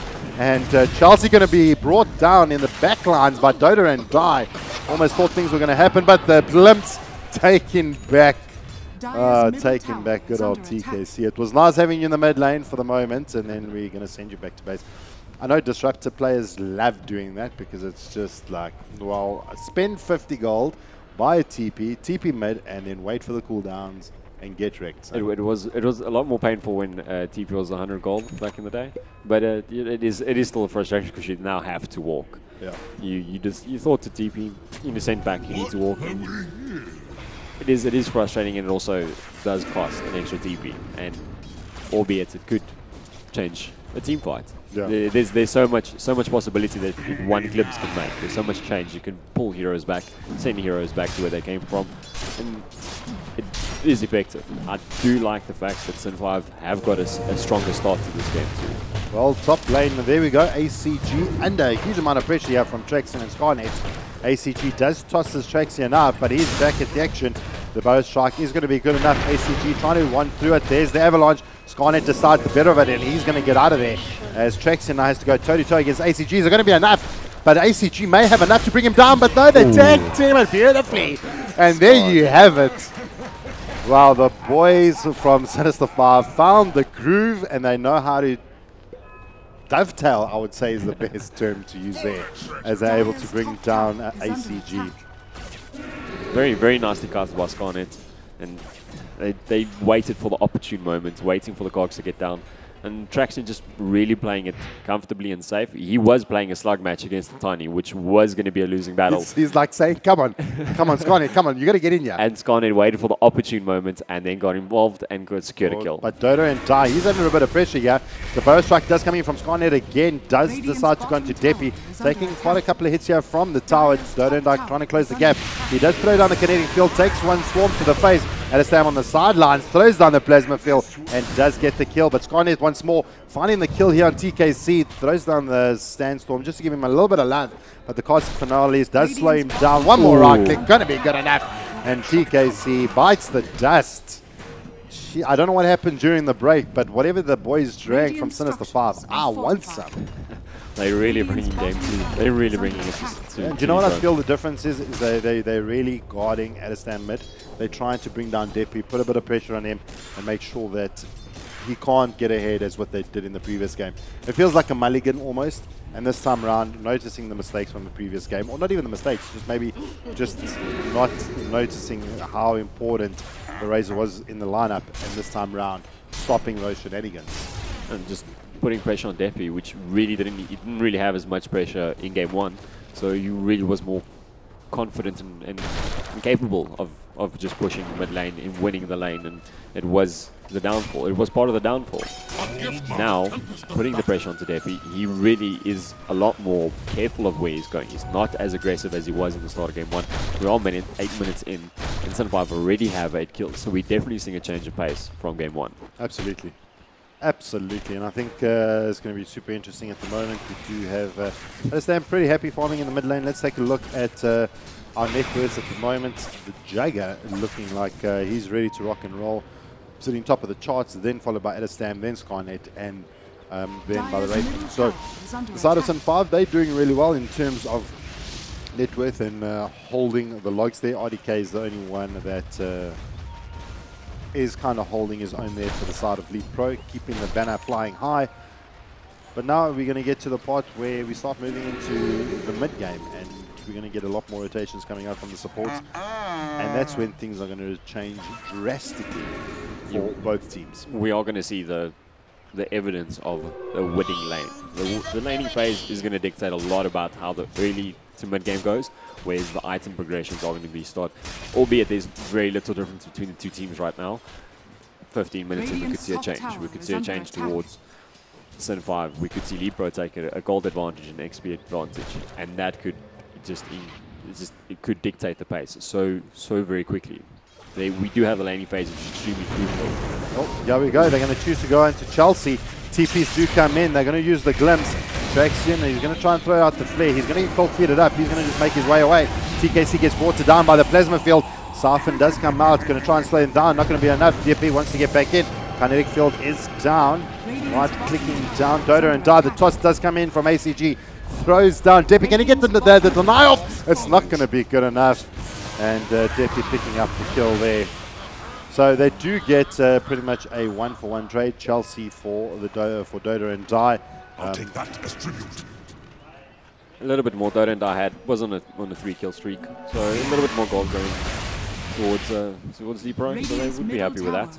Albeit it is just a disruptor for now. For uno momento. Did you know I could speak Spanish? Spanish. Uno momento. That's about all I know. Ah, fantastic. So we're getting to that part, 10 minutes in, 9 and 6. What kind of big items? What are the big timings that we're looking at? Is it Radiance perhaps up on the Wraith King? Is it perhaps Blink on the SK? What is the big items that we're perhaps looking at until these teams start coming online? Is it the Yules up on the Death Prophet? Are we looking at it? Maybe a Blink? For the Jugger. I mean, what are those big items that we want to start seeing the players get involved with? But a little bit of a tussle, yeah. Dodo and I just making sure that he lets TKC know who's boss. I think TK says, okay, you boss, and decides to run back. Well, the Juggernaut, I mean, we did speak about it earlier.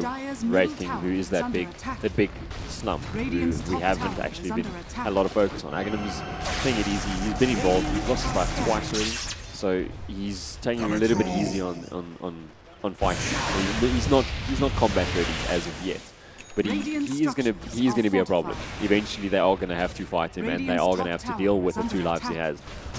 Whether or not they have the pure damage right now, I mean, they are taking towers, which is fantastic. You need to close in the space for 18 to fight. Well, it looks like the side of Sin 5, they're going to actually let the top tier 1 drop. They're going to put a bit of pressure here in the mid lane. Skynet does show his face here, but with all that said and done, ACG going to jump in, give him a little bit of love, but Skynet not too worried just yet, and putting a little bit of chip damage on the tier 1, although Leetpro, they want to defend this tier 1 and keep those objectives high and flying. Definitely, they want to reduce the deficit that they were sitting at. I mean, there's only a 3-kill difference between these 2 teams, so there's not really that much to write home about. But there is towers missing for the side of Sinister 5, where Leetpro have taken the advantage and they've taken 2 towers. They are behind in kills, but they still a slight. There's no difference between these 2 teams right now besides 2 towers. The gold is almost 100% even. The XP is leaning towards Sin 5, but that's because of the extra kills that they've received.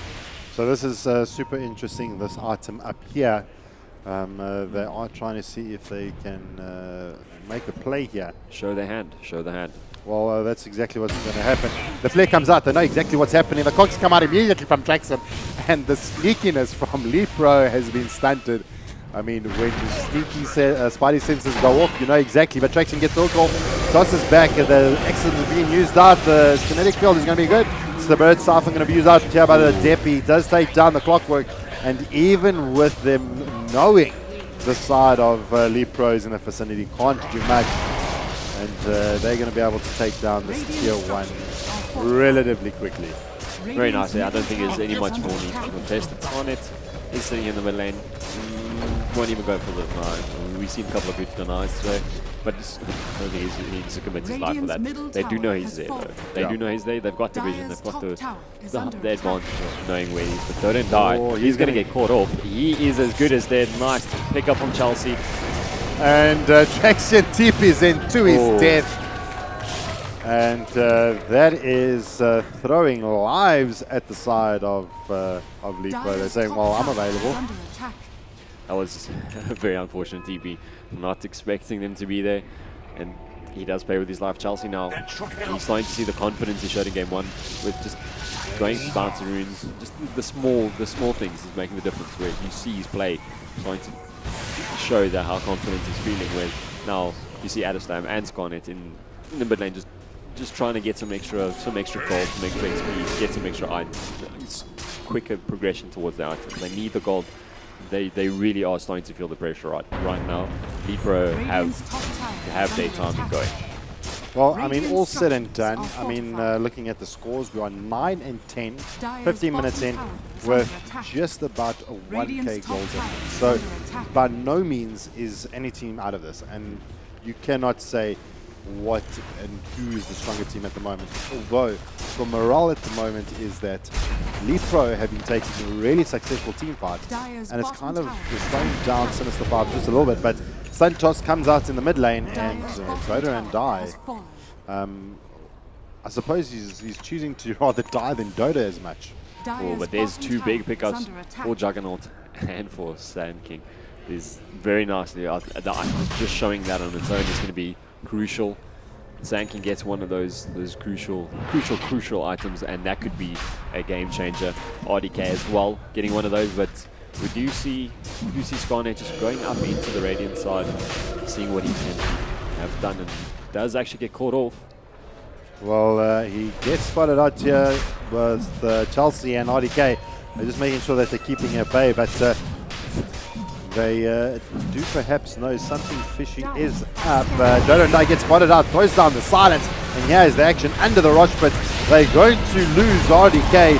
The Aegis has been stolen, by Deppy as Dota and Die actually gets the kill on Raj. They get the telekinesis up into Traxi, the tree comes out. Siphon is good to bring down the clock. Now Adestam tries to clean out Chelsea in the backlines.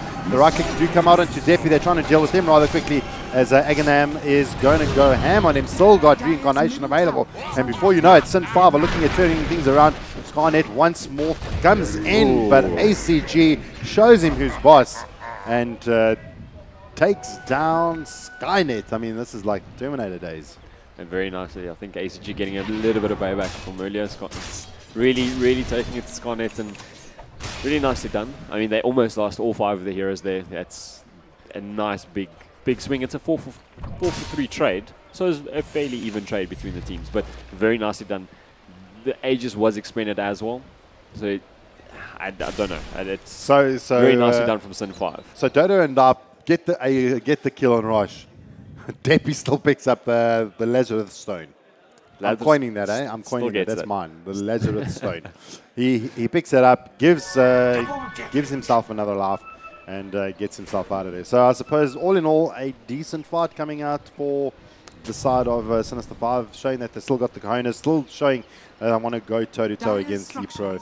And by no means is this game anywhere close to being back. I mean, all this means is we're going late to people. We're going late at CS Grand Finals. That's after this. You are waiting for us now, people. It is a Dota's time to shine in. Adam gets the tower top. He gets the top tower. He doesn't get the last hit on it, but he does ensure that the tower goes down. Tier 2 actually not existing for the side of Sinister 5, hence why they are trying to just equalize just the momentum, just the space. And if they're allowed to, they will take this tier 2 tower. They will take it without a problem. I think they're going to actually just trade. Yep, there will be a trade for tier 2. Tier 2 for tier 2. The thing is, Tiny, I mean, how do you deal with the Tiny? I mean, is this going to be a base race? No. Red Team does also the have TPs are available, and there we go, the mass TPs do come in. And there you go, the call for Leetpro to get out is going to be there. And there's going to be no follow-up. They're not going to be able to catch them. Traxian is in no way going in there alone without the support of his teammates. So the side of Leetpro, they're going to just get themselves out of there. And the cleanup crew from Deppy comes in, cleans up the top lane. And things are going to go pretty much static and almost the same in terms of objectives. Only the one tier 2 here in the bot lane is going to remain for the side of the Leetpro. So objectives-wise, things are going really well for Leetpro. One big objective in the way of Sinister 5. So things are starting to even out a little bit. 13, 14, 19 minutes in. We're now moving from the mid to late game, I would imagine. And while that's all happening, Dodo and Die just get spotted out here, and Aspas that's coming. I'm not going to be able to connect. ACG is going to make himself very scarce and get himself out of there. And we do have a beautiful item being picked up here by him. So this is going to really accelerate his farm. He's on his way to pick up another item here, the Blade Mail. That's going to be a big impact here. That Exorcism is going to be just ticking away at Deppy as soon as he pops it. So this could be mass Blade Mail. He did use that to kill off Rubik, and Rubik did burn quite well. He did steal. So it's been revealed already. It's been revealed. They know that they know Radiance does have the Radiance, and it's another slump. It's like I said, it's another part of this big bump that they need to. That is Raid King, because not only is that mischance, the mischance, we'll call it a mischance, not dodge. It's a mischance. Yep. It's you can counter dodge, but you can't counter mischance. So ACG, I mean, Leetpro have to keep their heads about them. They do know that these items are coming together for the side of Sin 5, which they didn't have to deal with last game. The timing of these items was a little bit late, so they had that beginning advantage of having an item advantage. It's just that pure item advantage, whereas now they're fighting on even grounds. They're fighting with even gloves. So we do have ACG level 14, TKC level 7, and Chelsea level 9, while Adestam is level 15. The smoke gets broken. There comes the stun. The toss is going to be good, throwing him back, but Skynet jumps in with the epi, catches out 2, and now the silence being used out into Skynet. But Adestam is going to get caught out, found out, as the side of Leetpro make 4 people present, and Adestam gets showed who is the man. A little bit of a miscommunication from TKC, putting the Ice Blast down, ACG just throwing him out of it. But Scarnet did put himself back into, he did put himself into the limelight of the Ice Blast, so a little bit of miscommunication. I hope that doesn't play in get too negative. Oh, here we go, nice Static Storm coming down, catching out Deppy before the Exorcism goes off. They're going to try and stun him out. They do lose TKC, but now Exorcism being used up. Beautiful cogs and Epi again. I think that Epi was actually from the Rubik. And now Chelsea stealing Epicenter.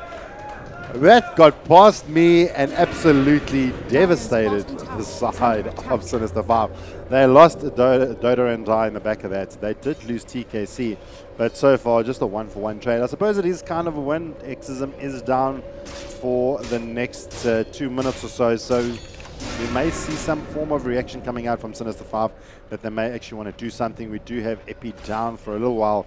But the big players, the big hitters, they are available to get involved and make something happen. There comes the plasma field. ACG gets the stun off. The avalanche is good. The toss is better. There's the Omni Slash. And Adestam getting caught on the sidelines by an Invis, or rather a blinking Invis Tiny. And very difficult to deal with. Definitely so. And RDK does have his Battle Fury, does also have the Yasha available. He is going for another big item. That will really accelerate. Jackson runs up to the tier 2 just to throw a flare and then runs back. I was like, okay, time to see the cogs, but no, nothing actually happened. It was, I'm teasing you boys, I'm trolling you, I'm coming in, I'm going out. So they do get themselves another objective, that is it. Balls are open to tier 3, and Leetpro looking in a really good position at the moment. I think they could actually be playing around this timing for Rashawn. I mean, they used it quite well, albeit they did lose it. They lost the fight in Rashawn itself. If we do see Rashawn being taken comfortably without being contested, we could see Leetpro have a bit of a good way to get into high ground, because now it's high ground siege. It's that battle, that slump, that rock you have to get over to get that first tier 3 tower and the first set of racks, which opens up the game so much for you. There is still 1-6 tower for the side of Sinister that they need to clear out, but they do have the capabilities. They can send Wraith King, they can send Sand King, they can have Clockwork. Just put pressure on the lanes, keep the equilibrium in their favor, and eventually it will convert into a tower for them. Yeah. And it looks like Sin 5, they want to put a little bit of pressure here, but in the meantime, the bot lane, ACG is all too happy just to sit here and going to try and do a little bit of damage here to this tier 3. Immediately the glyphs come out. Mid lane though, the Ice Blast does come out. They're going to try and catch out the Wraith King. Beautiful blink, getting himself out of there. Oh, and so much expended on an illusion. And that is the call. Time to get out and defend bot lane. And Leetpro walk away with their heads held high after that little mishap coming out from Sinister 5. Tensions are high, tensions are high. This is not. Do you know, I think the biggest thorn or the biggest splinter here for Sin 5 is the time. Oh, but big chunks coming out here from Aghanim on the Wraith King there. Oh, beautiful use of the blade mail. Chelsea killing himself against that, and Aghanim decides that's it, time to turn around. Deppy trying to use the Siphon, but now ACG rocks up to the party. Siphon being used out again, throws out the Wraith Blast. He's going to go down, so he's got Reincarnation being used up. They're going to get the stun off Ice Blast. He's going to catch Scarnet, so super unfortunate timing there. But now the Yule's being used up into Deppy. Going to try and keep himself alive. He does go down, and now they're going to try and chase down TKC on the back lines. They're going to be able to try and clear him up as ACG get caught on the sideline. Cog's going to push him back into the trees as Aghanim clears him out, and they do take down TKC. So before you know it, we have a 4-for-0 trade coming out from the side of Sinister 5. And now this is the Sinister 5 that I've known. This is the Sinister 5 that are here for the grand finals. They're not taking this lying down. They're ready to put up a fight. You just see these two teams just really battle it out. 19 kills this side, 25 minutes in. We're now getting to the point where item timing is as crucial as getting a level. It is even questionably more crucial than getting an ultimate off. You need to get those items. They need to get the pressure going. The snowball effect is now going to show its play.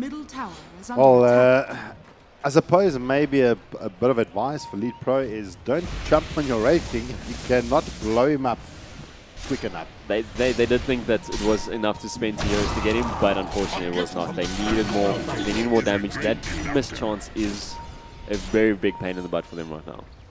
Yeah, well, ACG looking really good. Starting to transform into a little bit of a core role. Yeah, picked himself up the Echo Saber. He does have himself the Shadow Blade and Blink. So he's going to be looking at making some things happen. Our Jugger is looking rather right. It feels like his farm is kind of slowed down a bit. He does have the Manta and the Battle Fury. This has all been revealed already. As Leetpro looking to try and stake their name in their first LAN tournament. Definitely so. And RDK feeling like he hasn't been involved in all the kills, so he hasn't had a lot of time in the limelight to show his doings. But when he has had that good Omni Slash go off, he is able to kill. He is able to get those good kills, get the gold, get the advantage, and the cheeky little dust used to get rid of the ward that they suspected within Traxion. He's not doing too bad for himself as well. He has lost life quite a couple of times, so not really what he wants, but he is setting his team up, and they do have the big Aghanim behind him now, so it's going to be a lot harder for Leetpro just to go and fight. They need to now, like I said, as I've said before, get over that slump that is Wraith King. Well, this is where the points it becomes a little bit more difficult to start going up against these two heavy hitters, the Jugger and the Wraith King. And the question is, when it gets to this point of the game and you stand toe-to-toe, Wraith King versus Juggernaut, who actually wins? Well, that's all been said and done.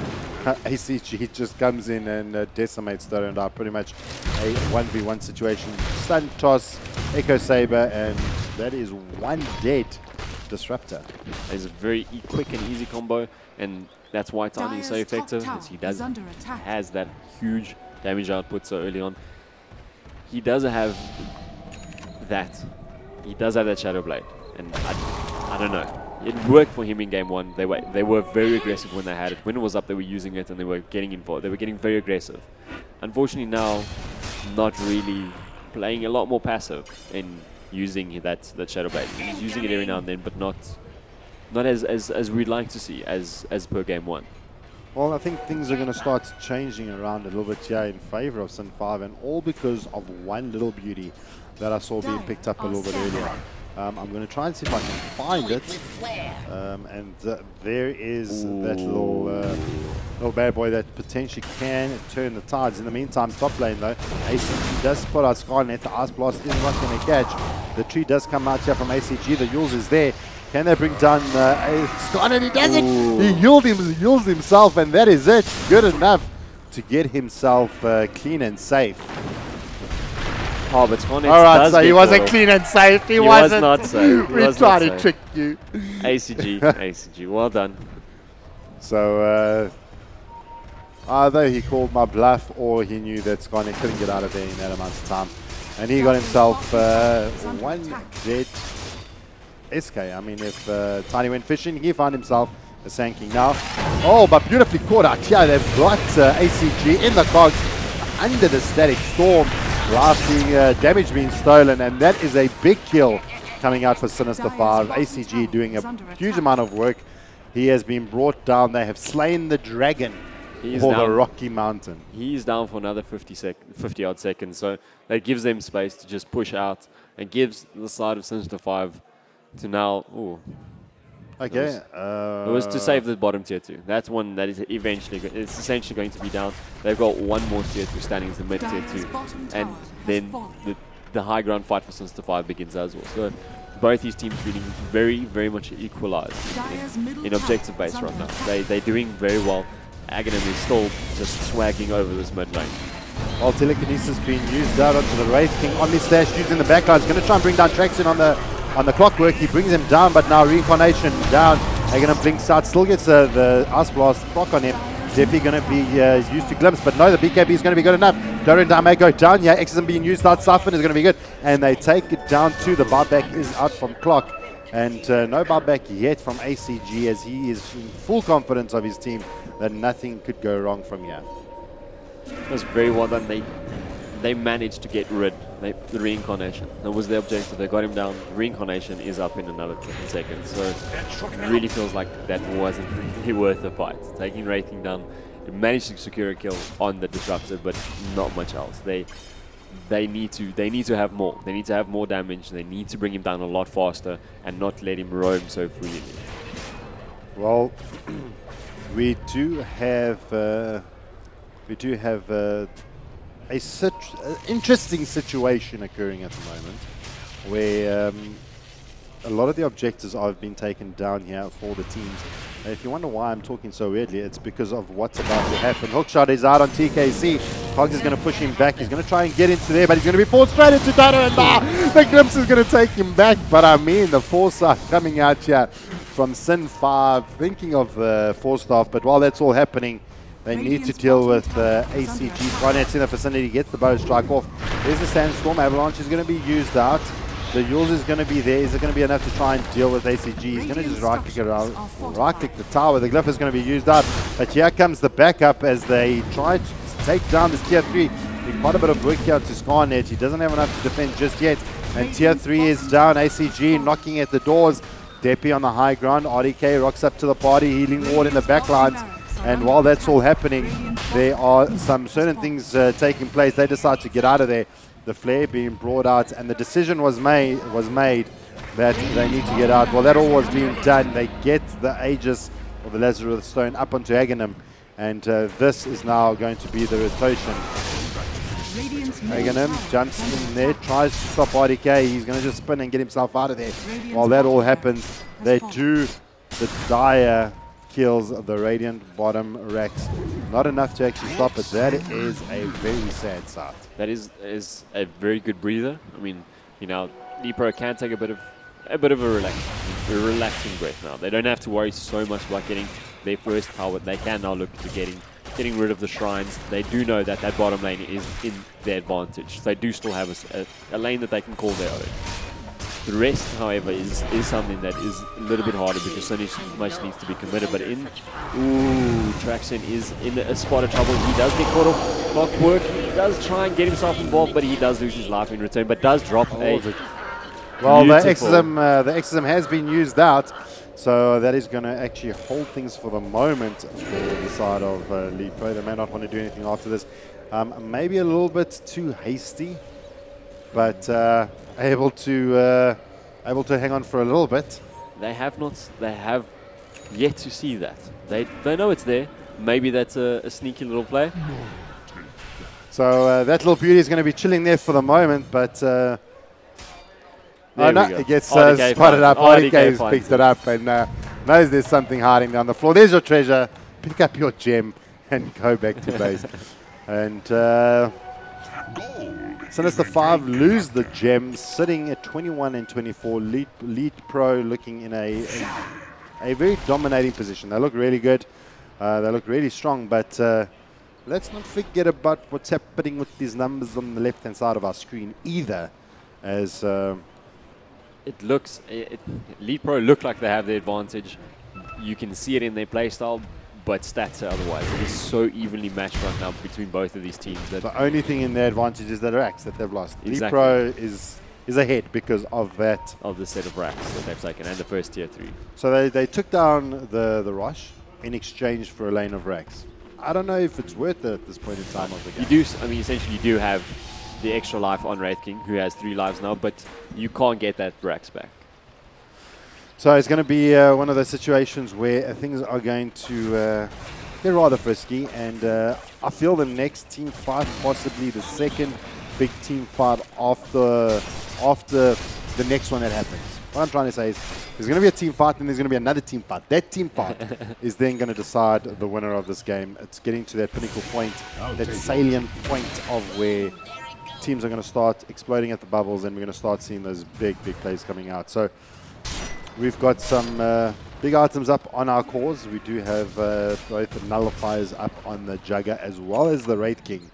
Not an item that I can often see. Maybe you can give an explanation of what the nullifier does to myself and to everyone out in the stands that we had here.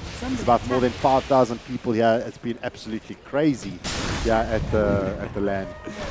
5,000. I don't know if you can hear them, but they are shouting and they're going crazy here in the stands. There we go. Nullifier has the self-explanatory name to Nullify, and for the 5,000 fans out there watching, 5,000 in the arena tonight. We have. They're all watching us, and it's not even going to stop. Yeah, they're all waiting for Dota to finish so they can watch Counter-Strike. They love Dota. Okay, that's what I heard from the crowd. They love Dota. Okay, so we do have some diehard fans here in the crowd. A little bit of a congregation here in the bottom lane. It seems like church is in session. Oh, but this could actually be super interesting on what's happening here. They're letting the tier 3 tower top go uncontested. And Scarnet is there. You will. Alright, it has forced out one TP, at least from the Dead Prophet. So the pushing power in the bot lane is not going to happen. It gives them a little bit of a breathing room for the side of Sinister 5. And things are on pause again. Less than, okay, let's just look at this. 37 minutes into the game, 21-24, with less than 1,000 gold difference. I mean, can you say equal or level match, level pegging? I mean, equal seeding. I mean, I don't even think we've looked at the net worth graphs at the moment. I mean, look at that. Less than 2,000. It's been an up and down ride for both teams. Experience, though, is looking a little bit different and actually in favor of our boys in green. Well, Aghanim is sitting at level 23. Adestam also sitting at level 23. So they're getting closer to that, the level 25 powerhouse that they provide. And Scarnet also doing a very good job. I like the item progression he's gone for. I like he does have the dual scepter and the blink. He's had it for quite some time that we've... he does now have the Lotus Orb, so he does have it at his disposal. And whether or not that's going to be committed on to Aghanim is yet to be seen. But we are seeing something converge. Something's starting to happen. I don't know if Scarnet was able to glimpse that. Well, they do spot out that Wraith King. They're going to pop out the X's and they kind of get rotations coming up from the team, but a beautiful stage storm being brought down. But a 3-man BKB being used out. When are we going to get Ags up onto Dota and die? And this is an absolute disaster for Sinister 5. They have lost Aghanim on the Wraith King. They're trying to chase down Adestam now as well. There's the Avalanche, and this could very well be it.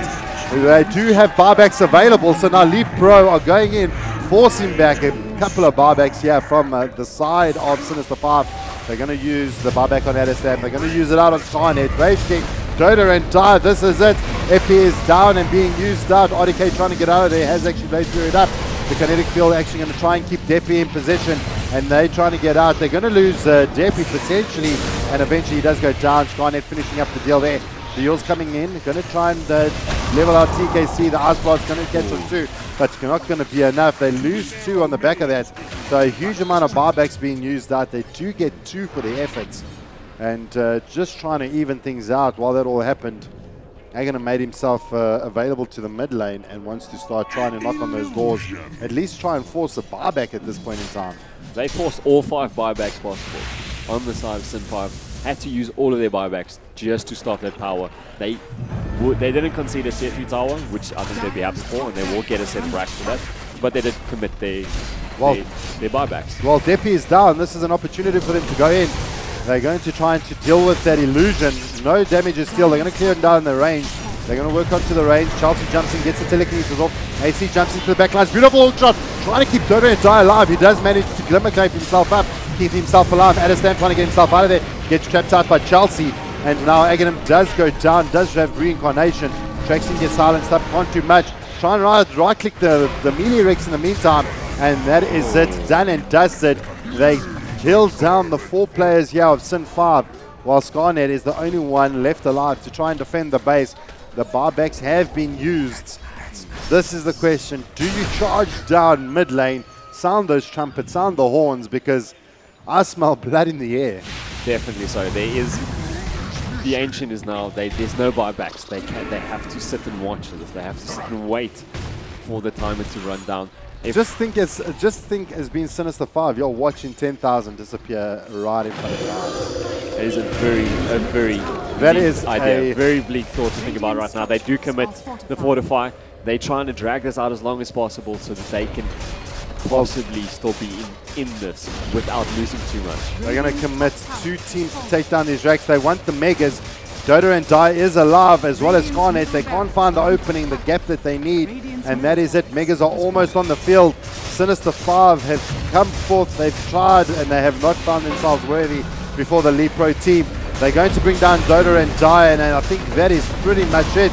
Epicenter trying to do its work. There's the Lotus Orb being brought out. Hookshot being brought out as well. Cogs are down. The Clip Swarm trying to do damage, and that is it. Deppy has taken it, and GG, well played. Those are your victors here at the Leetland. Will be the Leetpro team, comprised of a spectacular team of Dota players.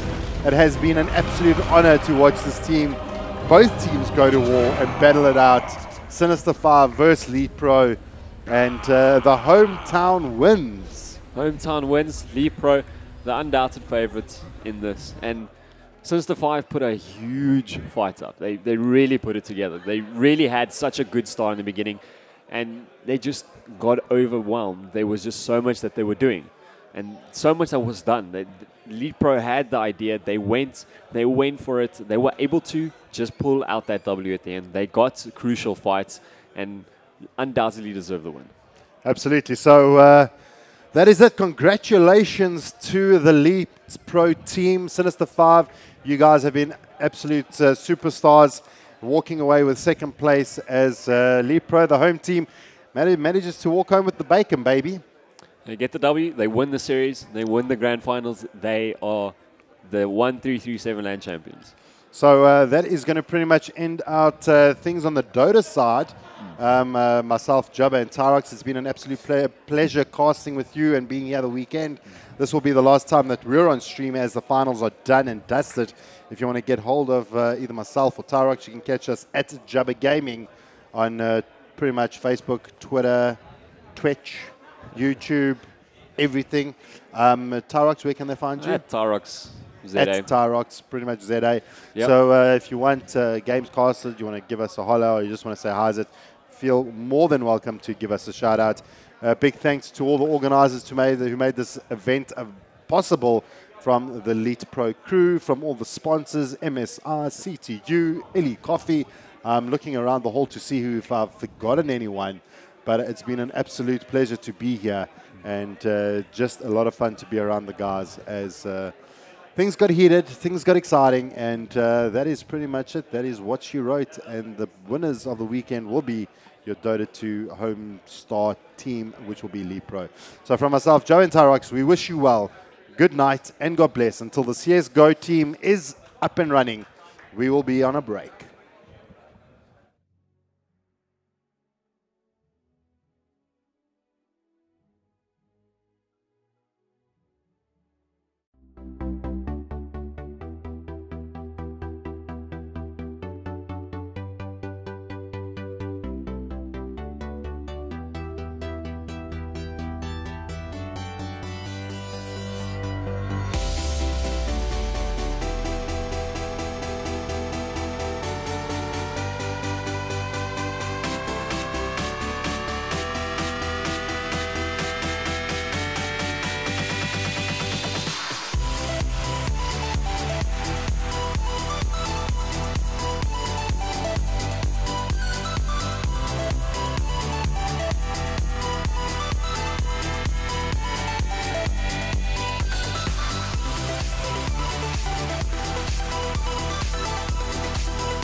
on, man. Just pick your damn hero. I don't want to play. Support? Attack? Defense? Just hit the random button, let the Overwatch power grid decide for you. Or you can even use it to send commands to your teammates. Sweet!